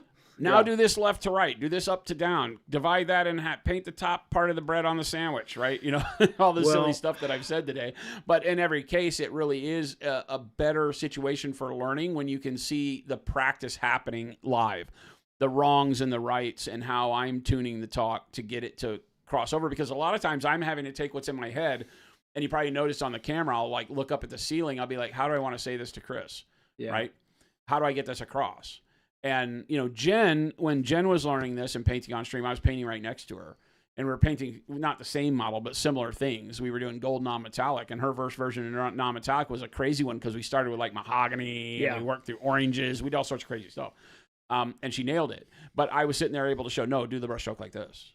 And so Chris has really nailed it because I've gone up there 3 or 4 times to just start a thing. Well, that helped me, though, because I think words... being able to visualize it is much better. Yeah, for most people. For this specifically. Yeah, which I think that's what really puts all this in perspective. Okay, so get the white blue as a glaze. Okay, now how thin should this be?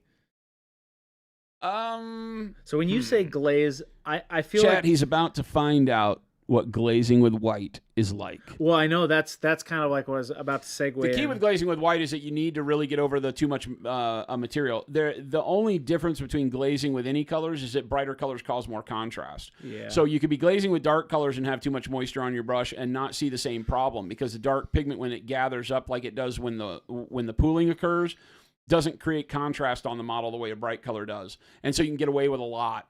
And then as you go to your midtones, you get away with a little less, and they start to look a little more choppy if they're over wet. And then when you get to bright colors, they look like garbage because they create so much contrast. And that contrast is where your eye is pulled, and you start to see the inconsistencies. So the key here is to make it feel like dry brushing, like you almost don't have anything on your brush, and then paint with that. Okay. Go over here to my hand. Yeah, try that. That feels good to me. Okay. Yeah. Now just don't press very hard. Yeah. Right? Okay. Oh, wait. Go back. Too much? Maybe that's too much moisture. Did you add more moisture to it just now? Mm-mm. I would. Yeah, knock it on your thumb a couple more times. Beat it. Beat the devil out of it. There you go. Okay, now go to the model. Oh, sorry. Let me make the get in frame better. All right. Now you want to glaze this across the top section of those shoulders. This? Right? Yep. When you say the top section, what do you mean? No, that's the top rectangle. Yeah.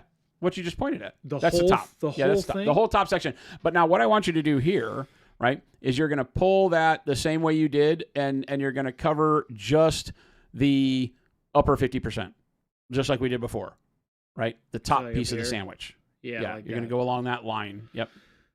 I feel like there's too much on my brush. You want me to do it first? Let me try it. Okay, sure. I think. Yeah, it looks good. There you go. Just use it as a sketch. Don't go back over it. Just keep going. Trust the process and keep going along that edge. Don't worry about it looking funky. Just keep going. Perfect. Now do the next one. I feel like it's dry. Yeah, you don't have much paint on it. So I go think back that's and it. I felt you're having like a hard time balancing between too much and not enough. Yeah. That you just find the sweet spot. That's just practice. Your gut is telling you the right thing is too dry because you're not getting every brush stroke to put paint on the model. You're having to press harder, and that, like I said, just before it becomes a problem. Your gut is usually right. If you go on and say, "Whoop, that's too wet," then go take moisture off on your hand or a paper towel. If it's too dry, then go add more moisture on. Just continue to go back and forth. It'll seem frustrating at first because you won't be able to get it right, and then you will. You'll dial it in and be like, "Ooh," and then the hard part is just trying to remember what you did. Remember, overly wet but less brush pressure fixes a lot of things too. Just don't press as hard. Yeah. So you keep doing it on your thumb and it looks perfect, and then you go back and get more paint. No, I'm sorry. I should be preferencing. I'm like just muscle memory right now. Okay. I'm like testing because I keep doing it, but then I'm just I keep testing it, right? Yeah, I think you're getting analysis paralysis. Okay. Take that and use very light pressure. That may not be enough pigment. I think so. Right? Okay, yeah, that'll work. Okay. Now just use light pressure and do it on the next section. Get in frame. Yep, there you go. Just very light pressure will overcome the amount of moisture there. If you feel like it's too wet, just back off on your pressure. Yeah, that's really good. Yeah, that feels That's better really because there good. you get the it's bolder where I want it. Yep, that's really good. Then do that small one up above it.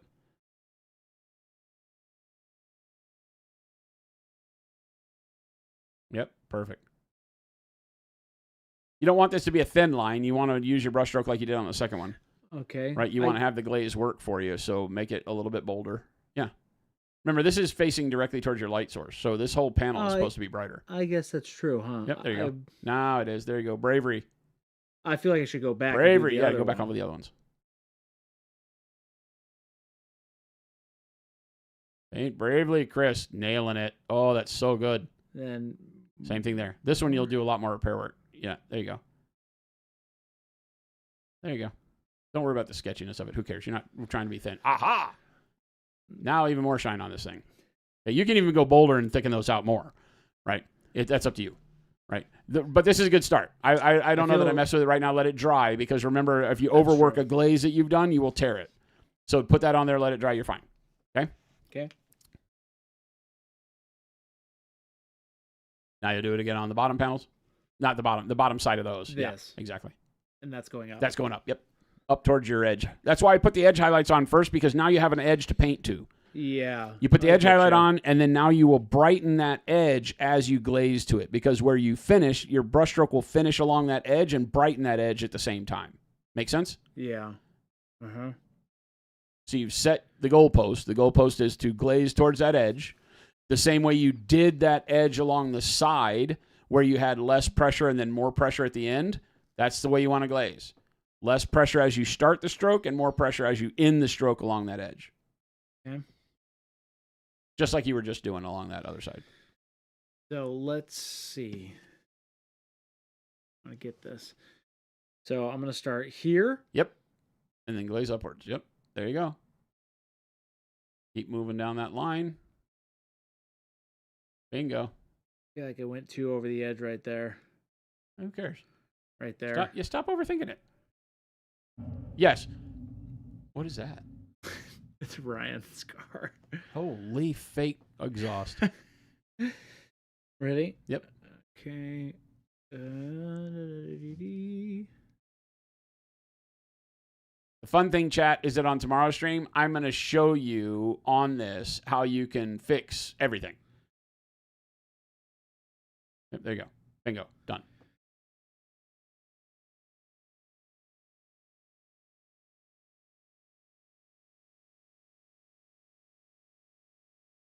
Perfect. Try not to do what you just did, which is go back and forth over the same area multiple times, because now you'll get inconsistent opacities. Oh. Remember when glazing, try to stick and just do one layer and not worry about if you messed up or it doesn't look right. Because you'll go back and forth over it and you'll move the paint around and you just glaze one area and move along. Glaze it, move along. Glaze it, move along. Right? Right.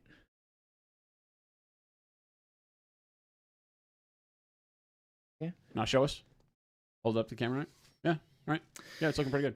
Do you think it was too bright? Maybe I had too much You have a little paint? bit too much of a line because your brush pressure where you started your glaze was a little heavy. But don't worry about it. Yeah, I can tell the difference. Don't worry about it. Yeah. I'm going to show you a trick real quick.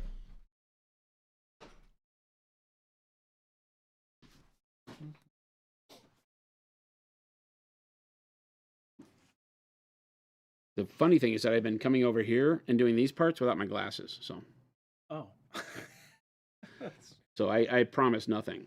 Okay, but getting a little bit of brightness on here. And then on these, as you do it, when you glaze, if you get it thin enough, then you can actually go over the whole area like this. Yeah. Right? And it fixes it. Right, and you're just doing that really quick brush stroke that's pushing all the brightness towards the back edge. And notice, see the wetness, see the shine? Yeah.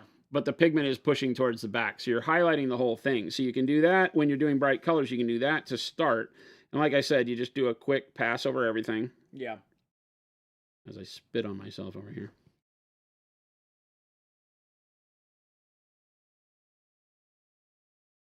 And that's the way that you want the pigment to be. So it's smooth when it comes off the brush, but not too bright.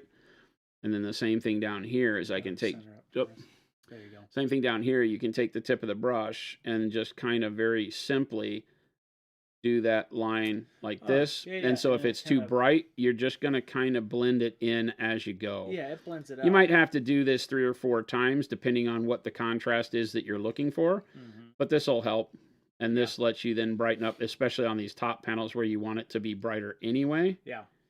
Right? And then all of a sudden you can start to have it correct. This line is going to be a little bit tougher because it actually turns into a line the way that you did it, but that's easy to correct. Okay. Got it.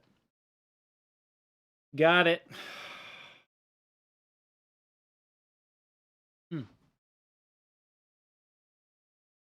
Okay. See that thin dusting of brightness that it put on right underneath? Yeah. Yeah. Uh-huh. Then you can start building that up and you start retreating into smaller and smaller brush strokes, and that's how you can build up a glaze over 2 or 3 layers and get exactly what you want. Right. Because remember, I'm always telling you that in glazing, don't ever expect to get what you need in the first one. And what you were doing on the front there is trying to get it in the first pass I think to be the brightness you wanted, rather than starting a little bit thinner and doing 2 or 3 layers. Now, I'm the guy that says you don't need 15 layers because I can show you how you can do it in 3. But there is a benefit to sometimes doing more than and doing, 4, 5, 6, 10 layers of glazing, depending on if, we've had the question in chat, if I'm going for competition smoothness. Well, for some people, that's achievable by doing more layers of glazing. For some, it's less. There's no rhyme or reason. It really is what your comfort level is and how you prefer to glaze. I've seen people that glaze in 20 layers, and I've seen people that glaze in 2, and get very similar results. It just depends on where your confidence is. So there is no right answer there. Got it. Okay. All right? Okay. What's next? I like it. We're done. Okay. For today, we're done. What I'm going to do, if you don't mind, we'll talk about it. But I think tomorrow what I would like to do is take this and show with me at the helm how I could go in and take this to the next level. I think so. I think that would also help me look at that also on that side. Obviously, when you're up here, it's a little bit different. When you're watching, you can kind of see it. Because I can very quickly show you how, when we look at it tomorrow, how to correct some things, or if you overstimulate your contrast, like we have at the top, how we can bring that back down with a wash. Right. Which you could do right now.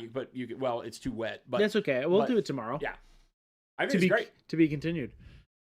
Nice. All right, fantastic. Great. Good stuff. Hopefully you all learned some stuff. All right, Chris, you got to take us out while I do links.